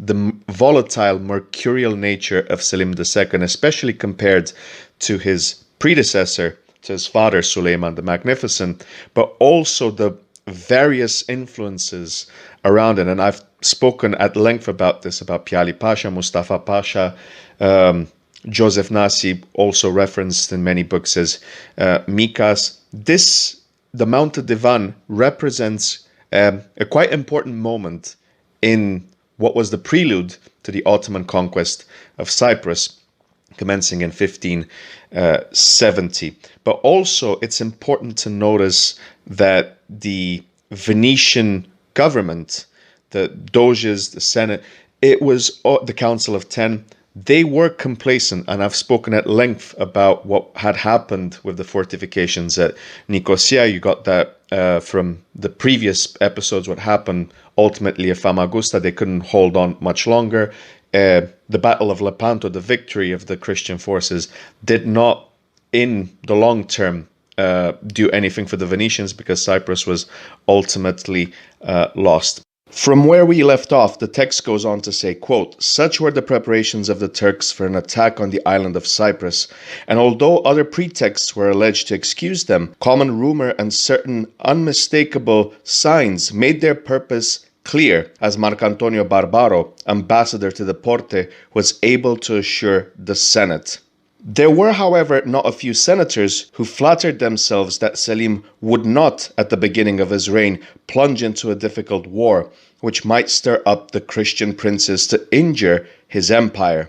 They clung to their opinion so obstinately as to impress on the Senate that they should use the greatest caution in their warlike preparations, so as not to divert the Turks from any other enterprise which they might have in view, and not to draw down on the Republic an attack which was probably designed for the injury of others. But ideas of delay were soon exchanged for those of anxious haste, when the Senate was assured by fresh dispatches from their ambassador that the Turkish preparations were aimed solely at the island of Cyprus. Everyone was excited to rivalry in making suggestions and in carrying out the decisions of the Senate. It was resolved to fit out 100 light galleys. 11 commanders were chosen for the large galleys, and Francesco Duodo, a man already illustrious in naval warfare, was appointed to lead them with the title of captain. The command of the armed ships was entrusted to Pietro Trono, and to increase the strength of the whole fleet, it was decided to man a galleon of extraordinary size, whose bulk and strength should guard and stay of the smaller vessels. The command of this was given to Girolamo Contarini. The supreme command of the naval armaments was given to Girolamo Zane, procurator of St. Mark. He had been elected 2 years before, but had not set out and was considered legally entitled to remain in office. A naval force of considerable importance was thus in preparation, and no less energy was shown in reinforcing the garrison in the strongholds of Cyprus, Dalmatia, and others in the Levant. They were much strengthened in numbers, and their duties increased for the greater safety of the forts and the better discipline of the men. As, however, it was Cyprus rather than the other places which was threatened, the Senate hurried the departure of Eugenio Singlitico, a Cypriot noble who held the post of adjutant general of the land forces with 1,000 foot soldiers. Girolamo Martinengo, a condottiere, was sent there with 2,000 foreign infantry. And as the rumor of prompt pay drew from all parts mercenaries and captains of renown, all were accepted and transported with all speed to Cyprus. The armaments were thus complete, but dissensions prevailed in the Senate as to how they could best be employed. The writer inclines to the opinion that a squadron of some 40 galleys should have been dispatched at once to infuse courage in their friends, to anticipate the forays and to interrupt communications between the various provinces of the enemy. A league of the Christian princes would involve delays, provoke jealousies, and result in a display of force more magnificent than effective. The majority, however, held that it were unwise to scatter their ships and invite pursuit. Their fortresses were well found in men and munitions, and they could well wait until they had secured the adhesion and help of other Christian powers. Appeal was made to the Pope Pius V, who promised his aid, sanctioned the levy of 100,000 ducats from the Venetian dominions, and accepted the conduct of the League. At his instance, the King of Spain, Philip II, ordered his ships to assemble in Sicily and to await the Pope's directions. The King of Portugal, Sebastian I, pleaded the poverty of his kingdom, recently wasted by plague, and sent no ships. The German Emperor, Maximilian II, gave general approval only to be the object of the League. The King of France, Charles IX, declined to join it, but offered to interpose with friendly counsel between the Porte and the Republic. The Dukes of Savoy and Urbino and the Grand Duke of Tuscany promised their help. The Duke of Ferrara was only with difficulty persuaded not to side with the enemies of Venice. The Persian king refused to receive its ambassador. The Turks, meanwhile, hastened their preparations, though the Venetian ambassador was able to postpone the declaration of war until the return of Kubat Çavuş, who was dispatched to Venice to treat directly with the Senate. Their reply was a defiance, and hostilities commenced on the eastern shores of the Adriatic. At Corfu, the Venetians lost 20,000 men from the plague. The galleys of Venice, Spain, and the Church assembled at last at Candia. Those of the Porte, under the Hungarian Piale with Lala Mustafa and Ulujali, Turks, after an unsuccessful attack on the island of Tenos, embarked the troops mustered about Adalia and sailed for Cyprus. There were 150 galleys with lighters and the smaller craft. End of quote. And Diedo goes on to say what happened at Nicosia. It's an extensive account. I've spoken at length about it in the previous episodes, but also at the beginning of what I used to call the Cyprus series. So make sure to check those episodes as well. Diedo's account ends with what had happened at Nicosia and the fact that the Ottomans were marching towards Famagusta, the only town, as Diedo says, quote, remained faithful to the Venetians, end of quote. It's a very good account, almost as extensive as Paulo Paruta's. Today, I'll want to speak about the ending of Paulo Paruta's account, which I've covered as well in the third and fourth episodes of the podcast way back in, I believe it was 2017, which looked at the fall of not just Nicosia, but also Famagusta, the last stronghold of Venetian Cyprus, what happened with the garrison there, and most notably, the gruesome ending of Marcantonio Bragadin. Before we continue, I'd like to remind you to please hit that subscribe button. It really does help the channel a lot to make sure you never miss any new material from the podcast. And let us resume. Paulo Paruta's account is one of the most complete and detailed one from Excepta Cypria, as it looks at context, pretext, and causality. It looks at the fall of Nicosia, what preceded that, and what succeeded that with the last step, which was Famagusta. We get more about the author of this account. Paulo Paruta was born in Venice in 1540 and entered public life on the staff of an embassy sent by the Republic in 1562 to Holy Roman Emperor Maximilian II, and eventually filled all the chief offices of state, short that of Doge. As historiographer of the Republic, he basically made a compilation of sources and documents, which was begun by Pietro Bembo and continued by Luigi Contarini, and brought them all the way to the date of March 1573. His account of the siege of Nicosia, which is Storia della Guerra di Cipro, is extremely important. We have the English translation by Henry Carey, and that is available online. Paulo Paruta died in 1598, more than 2 decades after the Ottoman conquest of Cyprus, and his history was published by his sons in 1605. As I've said before, it is one of the best accounts of what happened during the Ottoman-Venetian War between 1570 and 1573. So towards the end of this very lengthy account, I think it's over 20 pages long, because I've spoken at length throughout many of the series about what happened at Nicosia and what happened in Famagusta and what happened with Bragadino as well.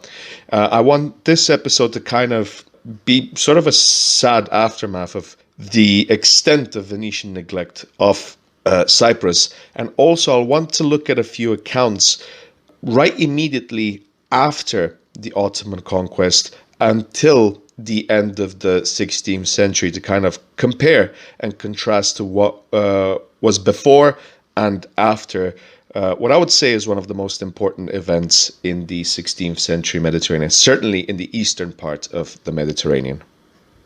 So I'll just start with the paragraph which goes like, quote, "But it is a tearful story we have to tell of Bragadino.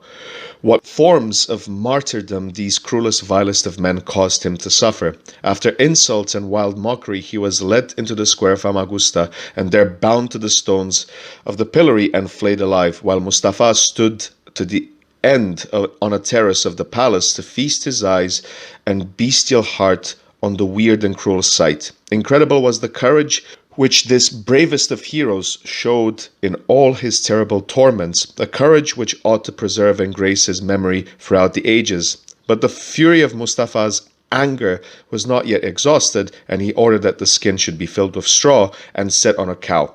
In bitter mockery, the red umbrella under which the living Bragadino had ridden to the camp was held over it. It was carried throughout the city, and finally, on his departure, was hung on the yard of a galley, that he might parade his infamous trophy before the inhabitants of the coast towns which he passed. The reason which moved Mustafa to this fiendish cruelty is not clear. Some said that as the soldiers had missed the booty promised to them from the sack of the city, Famagusta being, he wished by the punishment of a few to avenge the deaths of the many men he had lost in that siege, and give some kind of satisfaction to his army. Others again, that irritated by the length and obstinacy of the defense, and by the loss of certain friends very dear to him, he had already sworn to take some terrible vengeance. But there were yet some who believed that in the spirit of Mustafa, a man so given to anger that once moved, he went to grow furious and actually mad, was excited to frenzy and scorn on seeing Bragadino and his companions come to his pavilion with so large an armed escort and so richly clothed, as though they were rather victors than vanquished. This seems but a trifling excuse for so savage a crime, but the time which he allowed to pass between the first sentence and the latter and more cruel tortures lends it some probability. It was mere madness which stirred him to rage even against the dead. He entered the Episcopal Church of St. Nicolo, caused the graves to be opened and the bones scattered. He destroyed the altars and the images of the saints and committed other bestial and cruel acts for which he was much blamed even by his own people. The city, Famagusta, thus was acquired. Order was taken at once carefully to clear the ditches of the ruins of the walls, to raise all the forts and fill all the trenches outside, and to repair all that had been destroyed within. Thus, the fortress was soon restored to its original condition and made even more secure and defensible than it had been before. Mustafa Pasha put the Bey of Rhodes in charge of the city and on the 24th of September left Cyprus, returning victorious and triumphant to Constantinople, where he was received with high honors and universal joy.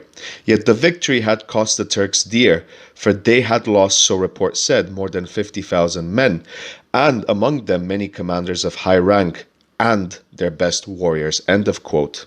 The fall of Famagusta resulted into the collapse of Venetian Cyprus. The Ottomans had rebuilt many of the fortresses in Nicosia and of Famagusta, and it seemed almost impossible that the Venetians could try and reattempt to take Cyprus. It did not happen in the aftermath of Lepanto. It would not happen afterwards.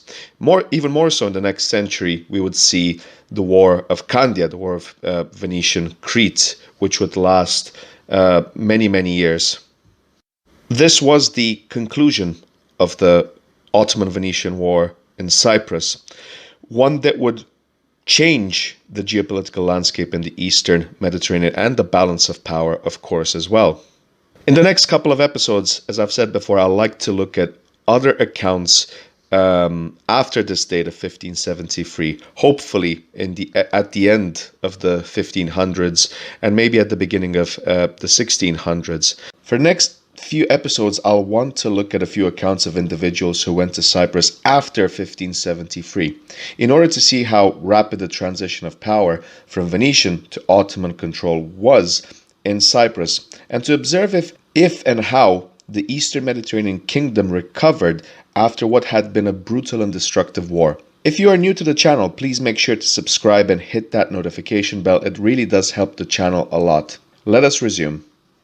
Today we look at the account of one Signor de Vaillamont in Excerpta Cypria, page 171. In the intro bit, we get a description and we find out that he left his home in the Duchy of Brittany in June 1588. He traveled in Italy and embarked at Venice on a pilgrimage to the Holy Land. He visited Cyprus on the voyage to Jaffa and again on his way from Tripoli to Damietta. His return journey from Alexandria to Venice took him no less than 108 days without setting foot on land, and at Venice he was detained 37 days in quarantine. His voyages occupied 39 months. The distance covered he reckons at 5,658 leagues. In another side note, we find out that the work which these extracts are translated was published at Paris in 1596, again at Arras in 1598, and at Rouen in 1612. From the very beginning, we get a few details about the arrival to Cyprus. Quote, on Ascension Day, Thursday, May 11, 1589, about midday, we arrived at the first point of the Kingdom of Cyprus, which seamen call Cape of St. Epiphany, and coasting along came near to Bafo. This city is situated in a fair plain close to the sea and much set off to landwards by low hills. But it is half ruined, so it profits little by the beauty of its site and the fruitlessness of the soil. Their journey continued, saying, quote, the master took us to Limiso, a village in a beautiful plain and close to the sea. The houses are built chiefly of earth, covered with rushes and fascines, on a single story, and so low that one must stoop to mount 2 or 3 steps. They make their doors thus low, so that Turks on horseback or an angry crowd may not enter. I'll want to make a side note there because it offers some very interesting insight, and the fact that a Frenchman would mention this well over a decade after the Ottoman conquest of Cyprus is quite interesting, that houses would be built in such a way to deter mounted Ottoman troops from entering one house. The account resumes and says, quote, we landed and found on the beach a number of Turks who had come to see us. They all had in their turbans roses, violets, and other flowers. After having a good look at us, they left on horseback with their Cadi, all carrying a scimitar at their side and a long dart or javelin in their hands. Some had a bow and a quiver, with an iron mace hung at their saddle bow, and it is this array they paraded all the afternoon, managing their horses, as is their wont, with graceful dexterity. Then we walked about the village. There was nothing worthy of mark. About 5 years since an earthquake threw down all the houses, which have been rebuilt by the Turks after the fashion of pigsties. The poor Christians are no better lodged than the Turks, or even worse. They have indeed built a little church 15 feet high, where they say the Mass of the Greek rite.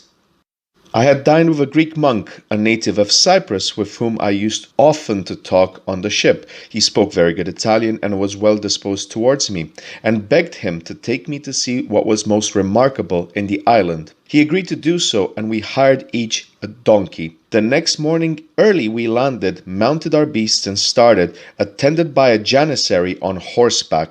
I'll want to make a short pause here and to notice something quite interesting, because before the Ottoman conquest of Cyprus, in general, if one had traveled, say, to Famagusta or Nicosia, depending on the social status, if it was a military person and whatnot, but if you were a merchant or a traveler, you would not get escorts throughout the island. It was there was a freedom of movement, so to speak. Fast forward to 1589 now, and we see that if you are in Cyprus as a French person, or maybe even as a Venetian or Spanish person, you need to be escorted by a janissary, which shows that there's an element of security imposed upon the island, as the Ottomans at the time would have thought that there could be security risks. Maybe Venice would have wanted to retake Cyprus, although that was not very probable. The Venetians were confronted with economic problems then and would not have risked restarting yet another war with the Ottomans that they could not win. But it shows a level of care and attention that the Ottomans would guard Cyprus the way they are in this case. The text goes on to say, quote, "And so, conversing together, we arrived at the Abbey of St. Nicholas. It is close to the sea, and remains almost whole, having received no injury from the Turks when they took Cyprus from the Venetians in 1570. But they slew or drove away the monks of the St. Basil who occupied it, nor have they from that time forth allowed anyone to dwell there, so bitterly do they hate the Christian faith.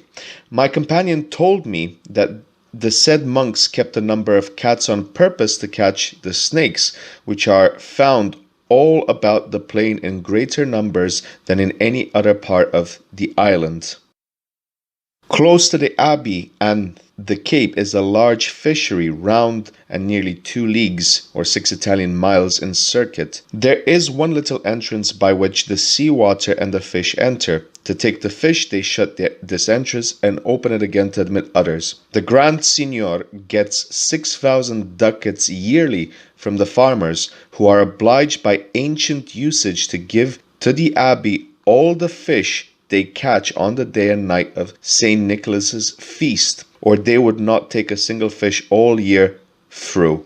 But now that the abbey is abandoned, the farmers pay this due to the Church of the Greeks. I must not forget to say that in August, the villagers round Cape delle Gate catch a great number of falcons. They have to do this at their own cost, and as soon as they catch one, under pain of death, they are obliged to take it to the Pasha, and the Pasha must send it to the Grand Signor. It may not be altogether out of place to say something of the order taken by the Turks for a newly conquered province. The first thing done is to write in a book the number of the inhabitants and the name and surname of each individual. This book is taken to Constantinople, where the Sultan fixes what tribute he chooses, generally 2 ducats a head, without counting other dues and taxes which he may impose. Children only under the age of 15 are exempt, and a rule is observed throughout the empire that though half his subjects be dead, his revenue is nowise diminishes, for the living must pay for the dead. But after the first numbering, though the people grew to be half as many again, the revenue increases not. So, long story short, if a family has any deceased members in it, the remaining members of the family have to pay for them as well. Vaillamont goes on to say, quote, "But to return to my subject, leaving Cape Delegate, we journeyed on towards a mountain which produces the best wines in Cyprus, and here we found a very large village where the Turks have never set foot, for it lies in a little valley covered with trees of divers kinds, olives, cypresses, carobs, and others, and all along the mountain are many vineyards. The wine will keep, the common people will tell you, for 30 years, and if you drink only 2 pegs of this in the morning, you can easily pass the rest of the day without meat or drink. So remarkable is the strength and goodness of the wine. But taken in excess, it burns you up at last. And coming down from the mountain, we saw a very beautiful garden belonging to a Greek Christian. A wide stream passes through it, bordered with palms, oranges, date palms, lemons, and other excellent fruits. You see them on the trees, some ripe, some in flower, some approaching maturity, just as those of the kingdom of Naples. But the Cypriot oranges are twice the size of the Italian. We dined in this garden in Turkish fashion, and then went down to see the sugar canes and the houses where they are made into sugar." Eventually, Vaillamont has to part ways with the Greek monk who had been his guide throughout the island, who, once hearing that the plague had ceased at Famagusta, hired a donkey and without bidding even a goodbye, started for his home. So from this point onwards, Vaillamont goes on by himself to explore the rest of Cyprus. And it's quite clear from what he says that he's not very fond of the Turks, their traditions, their superstitions, as he says, and a lot of their culture. He then goes on to talk about the natural resources of Cyprus, the wealth in terms of agriculture, and how the Turks manage to benefit from that as the Venetians did before them. He then goes on for quite a bit about the coins and currencies in Cyprus. There is an extensive book looking at, I think it's part of a series of books looking at the monetary policy of France in the 16th century, which makes an interesting point because Cyprus was one of the main kingdoms in the 16th century where silver predominated, not gold, in terms of local currencies. And it was an important nexus point, a link-up point between Venetian trade and the Levant. But now it was incorporated within the Ottoman Empire, so Levantine trade and Cypriot trade became much closer together. We then find out that Vaillamont visited Jerusalem and Damascus, and that on September 10th, 1589, he embarked at Tripoli for Damietta. 8 days later, he reached Limassol, ill with fever, and remained in Cyprus until October 6, 1589, when he sailed again for Damietta. So all in all, this is a very interesting account showing us a few details of what life would have been like in 1589 in Cyprus, more than 15 years after the Ottomans had conquered it from what used to be a Venetian-held kingdom. As with many of these texts, there is a lot of personal opinion, personal animosities and prejudices and all of that. But we can draw some conclusions from this, some objective conclusions, that, for example, the security around Ottoman Cyprus was quite thorough. They were quite careful to see who landed and who was able to travel within this now province region of the Ottoman Empire.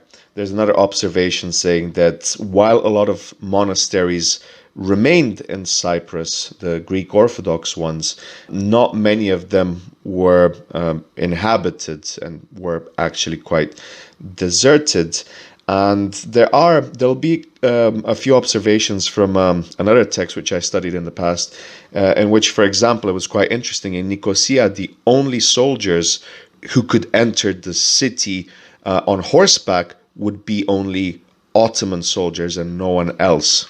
Today we look at a document written by Girolamo Dandini, professor of theology at Perugia, sent in 1596 by Pope Clement VIII as a nuncio to the Maronites of Lebanon. From August 8, when he visited Limassol, then we find out that he was in Larnaca and Nicosia until the 27th, when he left for Tripoli. He would return to Larnaca on March 19th, 1597, so a year later, and departed for Venice on April 12th. So the text goes on to say, quote, August 12th, we arrived at Cyprus and anchored towards evening off Lemiso, where the inhabitants, and particularly the Turks, visited and explored our ship. We were there 3 days without going on shore because there was nothing worth seeing and there was no church where we could have said Mass. About 11 o'clock on the 16th, we left for Salines, whither a good breeze carried us quickly so that we reached in 2 hours before sunset. It is about 600 miles from Candia, that being Crete, still owned by the Venetians back then, to make a small pause there. The text resumes and says, the next morning, early, we landed on the beach and went straight to Arnica, about a mile away. It was a convent of Franciscan monks, a few of whom lived there for the convenience of some Italian merchants. Our vessel continued its journey to Alexandretta, and we had to wait some days in the island to find a ship bound for Tripoli. To lose no time, I left my companion, who had been unwell since we left Crete, to the care of these good monks, and the Maronite servant whom we had brought with us, and accompanied an honest Venetian merchant to Nicosia. This the ancients called Letra and then Leucoto. It was formerly an archbishopric and the metropolis of the kingdom. It is only 24 miles from Arnica. I took this journey to get the best information I could about the spiritual wants of the Maronites, who lived there in considerable number. Now, here is an interesting observation that Dandini makes about what happens in Ottoman Cyprus, or post-1570. He goes on to say, quote, Turks only are allowed to enter Nicosia and all other fortresses on horseback. Christians and others must alight at the gate, and once within may remount their horses and go to their houses. Nicosia is a large city and well built after the Oriental fashion, but in the last wars it was destroyed in several places. For it is now 27 years since the Turks took the city from the Venetians. It was thus that God chose to punish the sins and schisms of the Greeks of the island. The towers or belfries are ruined or without bells, which the Turks have turned into pieces of ordnance. End of quote. Now, this is an interesting observation, which shows that even after what had happened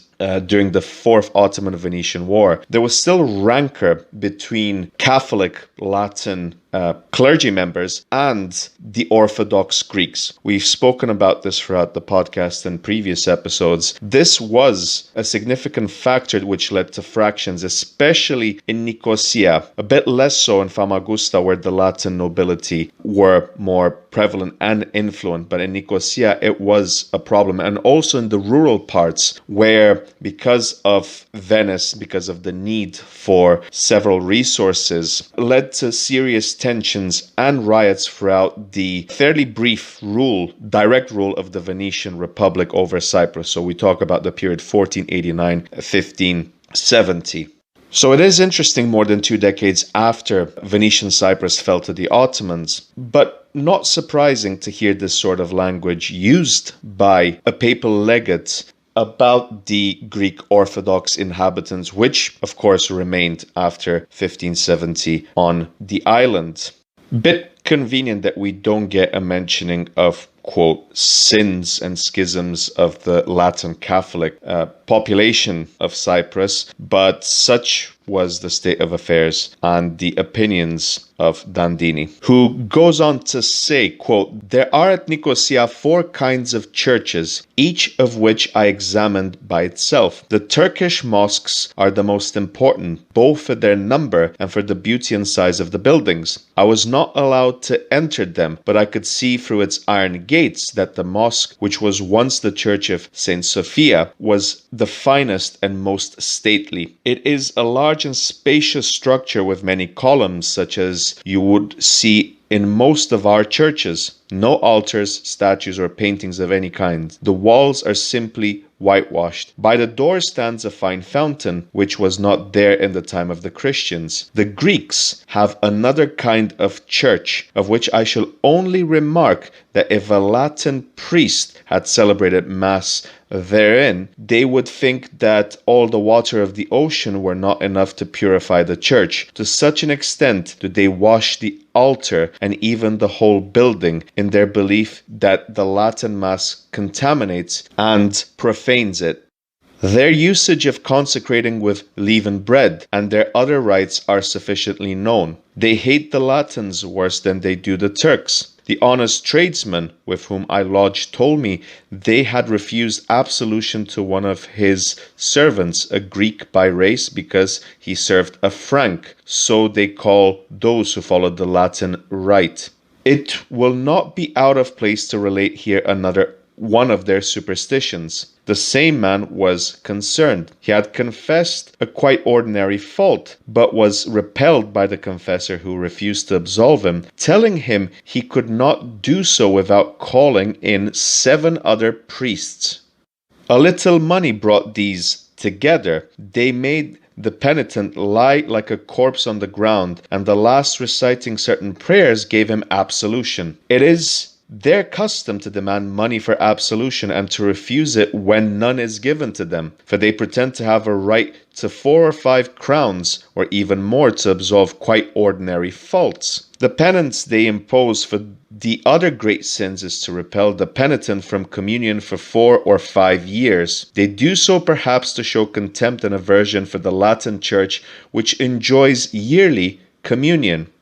For several more paragraphs, Dandini goes on to say how he found quite odd, peculiar, and makes his contempt quite obvious and clear. And then he finally goes on and resumes by saying that, quote, "The Latins have at Nicosia only a small church, or rather a chapel, which is well kept up. It is served by a priest, an aged and honest man, but ignorant and illiterate. The Italian merchants who live there give him his food and clothes, and provide the ornaments of the church. Lastly, the Maronites have also their church, which is in a poor condition, so ill supplied with linen cloths, candlesticks, altar chalices, and in fact everything, that I was really sorry for them, to learn what was their right, as well as that of other places of the island where they settled. I inquired without distinction from Italian, Greeks, and Maronites. I learned that they had but one rite common to their whole sect, of which I shall speak hereafter, and that they lived under the same patriarch. I learned also that their homes were scattered over 19 villages or farms, called Metosci, Fludi, Santa Marina, and so on and so forth. He gives a huge list of names.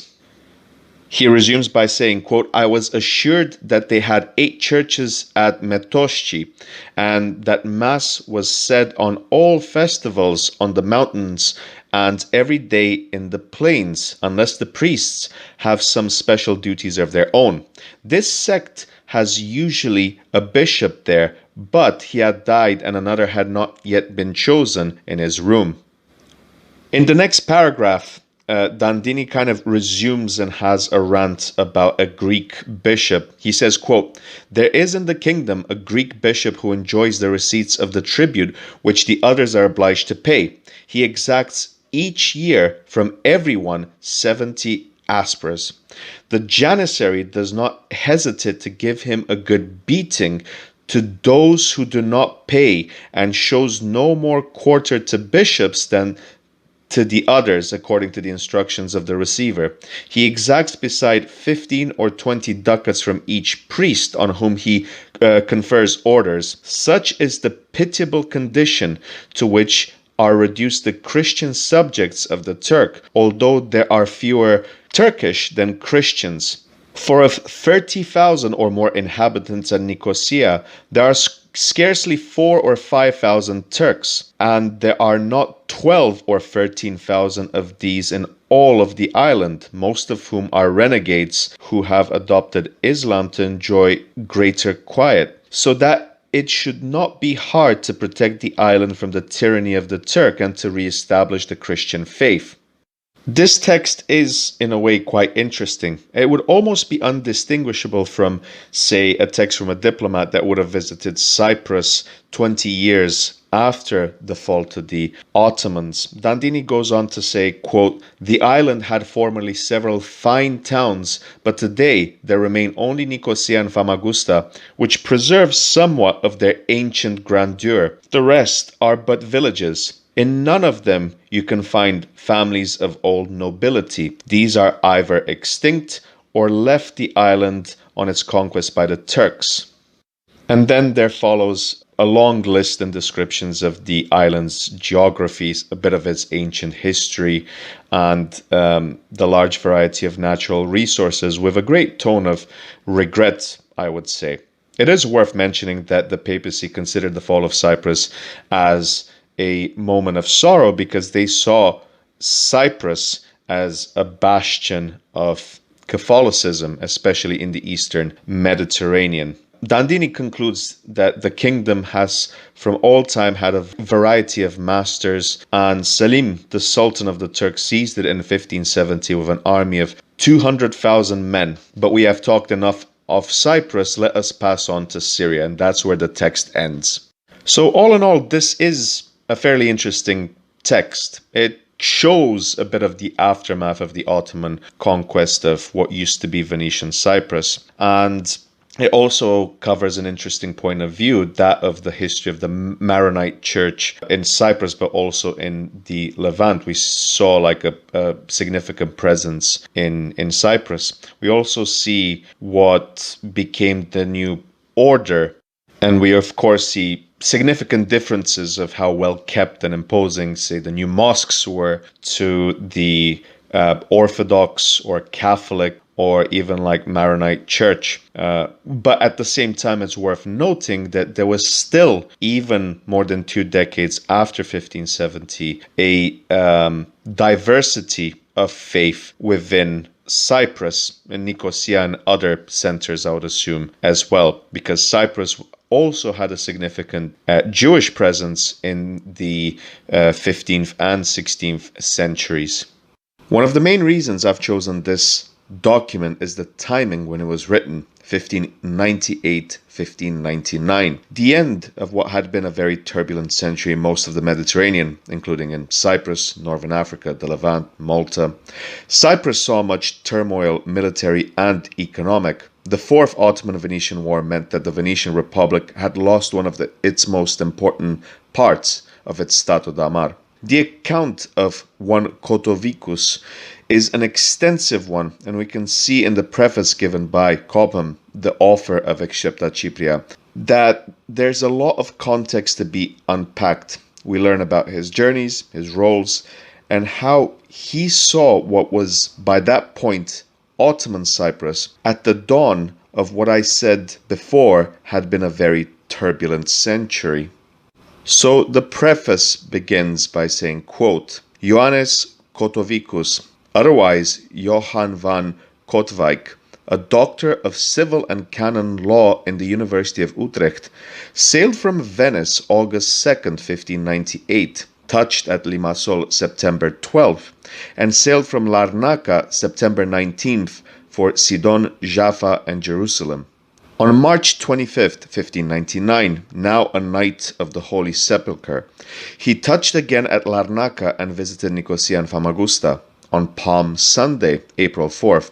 He embarked on his return to Venice, which he reached about May 12th. His preface is in the form of a letter of counsel to travelers who would, with equanimity, endure, evade, or overcome the dangers and discomforts, the toils and trials of the journey to the holy places. He explains how, about the feast of Corpus Christi, pilgrims began to assemble at Venice. Before Cyprus fell to the Turk, there was at their disposal a regular service of vessels sailing for Jaffa. But now the writer found people going in cargo boats to Alexandretta or Tripoli, Cyprus or Alexandria, and thence to Palestine with less comfort, more delay, and greater cost.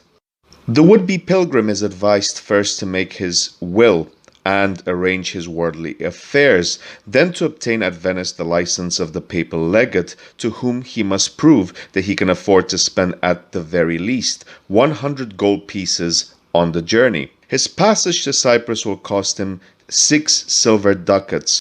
His monthly board 10 ducats at the captain's table, 6 at the chief steward's.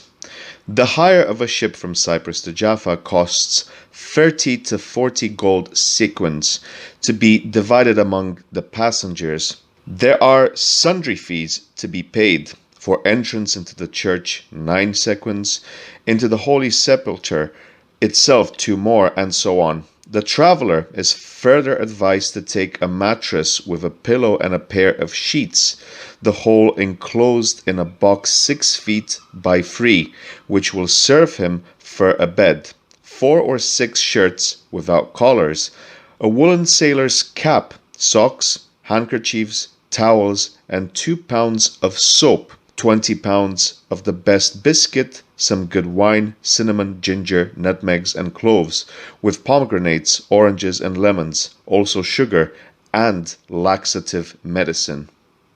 His garments must be rough and cheap. The least ornament will excite the cupidity of the Syrians. No arms must be carried, and money must be carefully hidden. In Cyprus, he had better arrange for his passage to Jaffa through a consul. He must choose a Syrian or Moorish captain. The Greeks are cheats and hate the Latins. On Turkish soil, he had better call himself an Englishman, Frenchman, or Venetian, not a Spaniard or German. The journey from Jaffa to Jerusalem is performed on asses, without bit or bridle, saddle, or stirrups. Generally, the pilgrimage must have been most laborious and uncomfortable. The savagery of the sailors, the smells and noises of the ship, the exactions of the natives, and the insolent fanaticisms of Mussulman officials, quote, perils in the city, perils in the wilderness, perils in the sea, end of quote. On all these the writer touchingly dwells. One is glad that he survived to return to his country and tell us his story.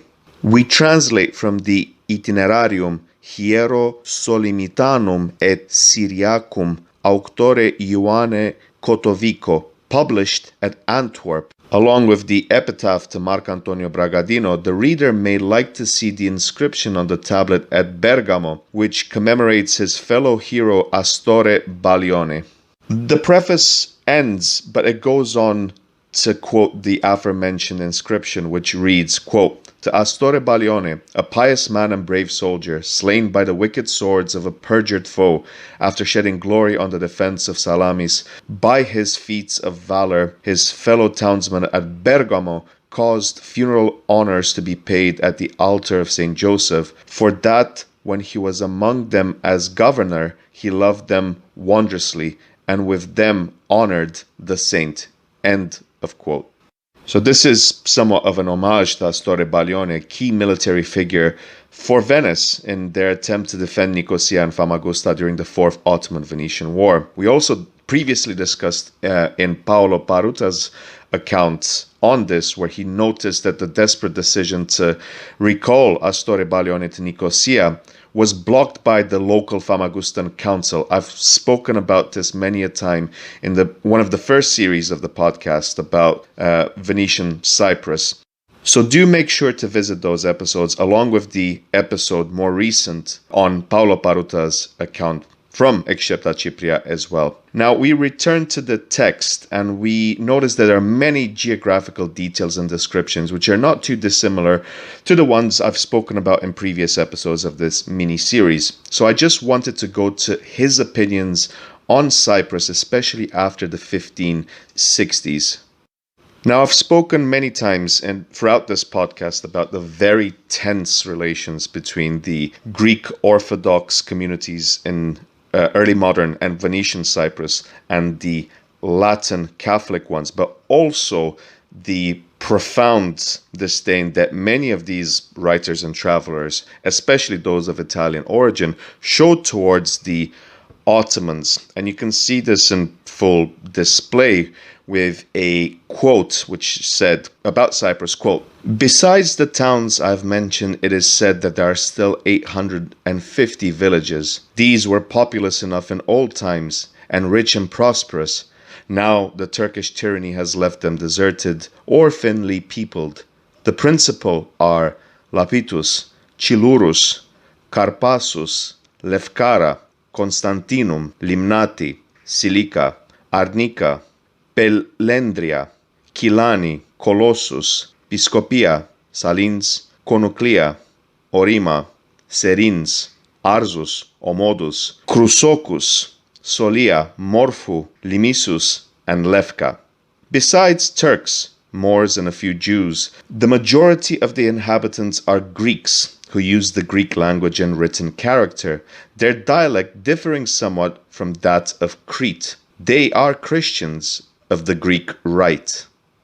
There are also Maronites, Nestorians, Jacobites, and Copts, fugitives from Palestine, who were driven from the realm of Saladin after the capture of Jerusalem and settled here, each sect still observing its own rites. The Turks, according to the statements of persons worthy of credit, number scarcely 6,000 males, the Christians, always excepting women and children, 28,000. The Cypriots bear the Turkish yoke unwillingly enough, still they bear it, since they have no hope of aid from the princes of Christendom, from whom so great a distance shuts them off. They think, however, that were there any chance of aid, their arms, their courage, and numbers would suffice to set them free. But such, alas, is the present deplorable attitude and the temper of the Christian princes, such their mental blindness, so fierce the bitterness of their mutual hatreds, so cold their faith and love, that they have no thought for the good of all, or the cause in which they should be ever vigilant. They allow general confusion to reign. They refuse help to the tottering Christian commonwealth. Christian blood is shed unavenged. Christians draw their swords upon one another when they should be bringing aid to those who groan under the infidel yoke and waging war against their savage foe until they have crushed that impious Turk tyrant and brought his strength to the ground. With daily tears the wretched Cypriots deplore this state of things and see no hope of liberty unless it should flash upon them from heaven." End of quote. And the writer goes back and forth, and we get glimpses and descriptions of what Cyprus used to be under the rule of the Venetian Republic. We have this specific paragraph here which says, quote, "Under the last kings and the Venetian Republic, the islanders were divided into 6 distinct classes: Parici, Lefteri, Perpirari, Albanians, White Venetians, and nobles." So we get a clear social demographic classification described over here. So as a result, there is a recurring theme and a clear bias of the authors, the merchants, the soldiers, the clergymen, the diplomats who wrote many of these documents and their opinions on 16th century Cyprus. There is a clear theme going on here, and it's quite obvious in this document from Cotovicus as well. There's a clear element of nostalgia in which many of these individuals long for what was indeed an idealized form of Cyprus. Cyprus, even under Venetian rule, had many problems which were clear, especially in places like Nicosia and Famagusta, where it was a much stronger Venetian Latin presence. Things might have been better to someone coming from Venice, but that was not the whole picture. And the final paragraph in Cotovicus's statement reads the following, quote, "The present condition and appearance of the island is far different. Oppressed by barbarian rule and stripped of its old grace and glory, much of it is uncultivated, neglected, deserted. Cities once famous and populous and full of stately buildings are now ruinous, squalid, and thinly peopled. Towns and villages lie desolate and forsaken, for it is the way of the Turks to lay waste city and field, to destroy ancient splendor. So much for the description of Cyprus."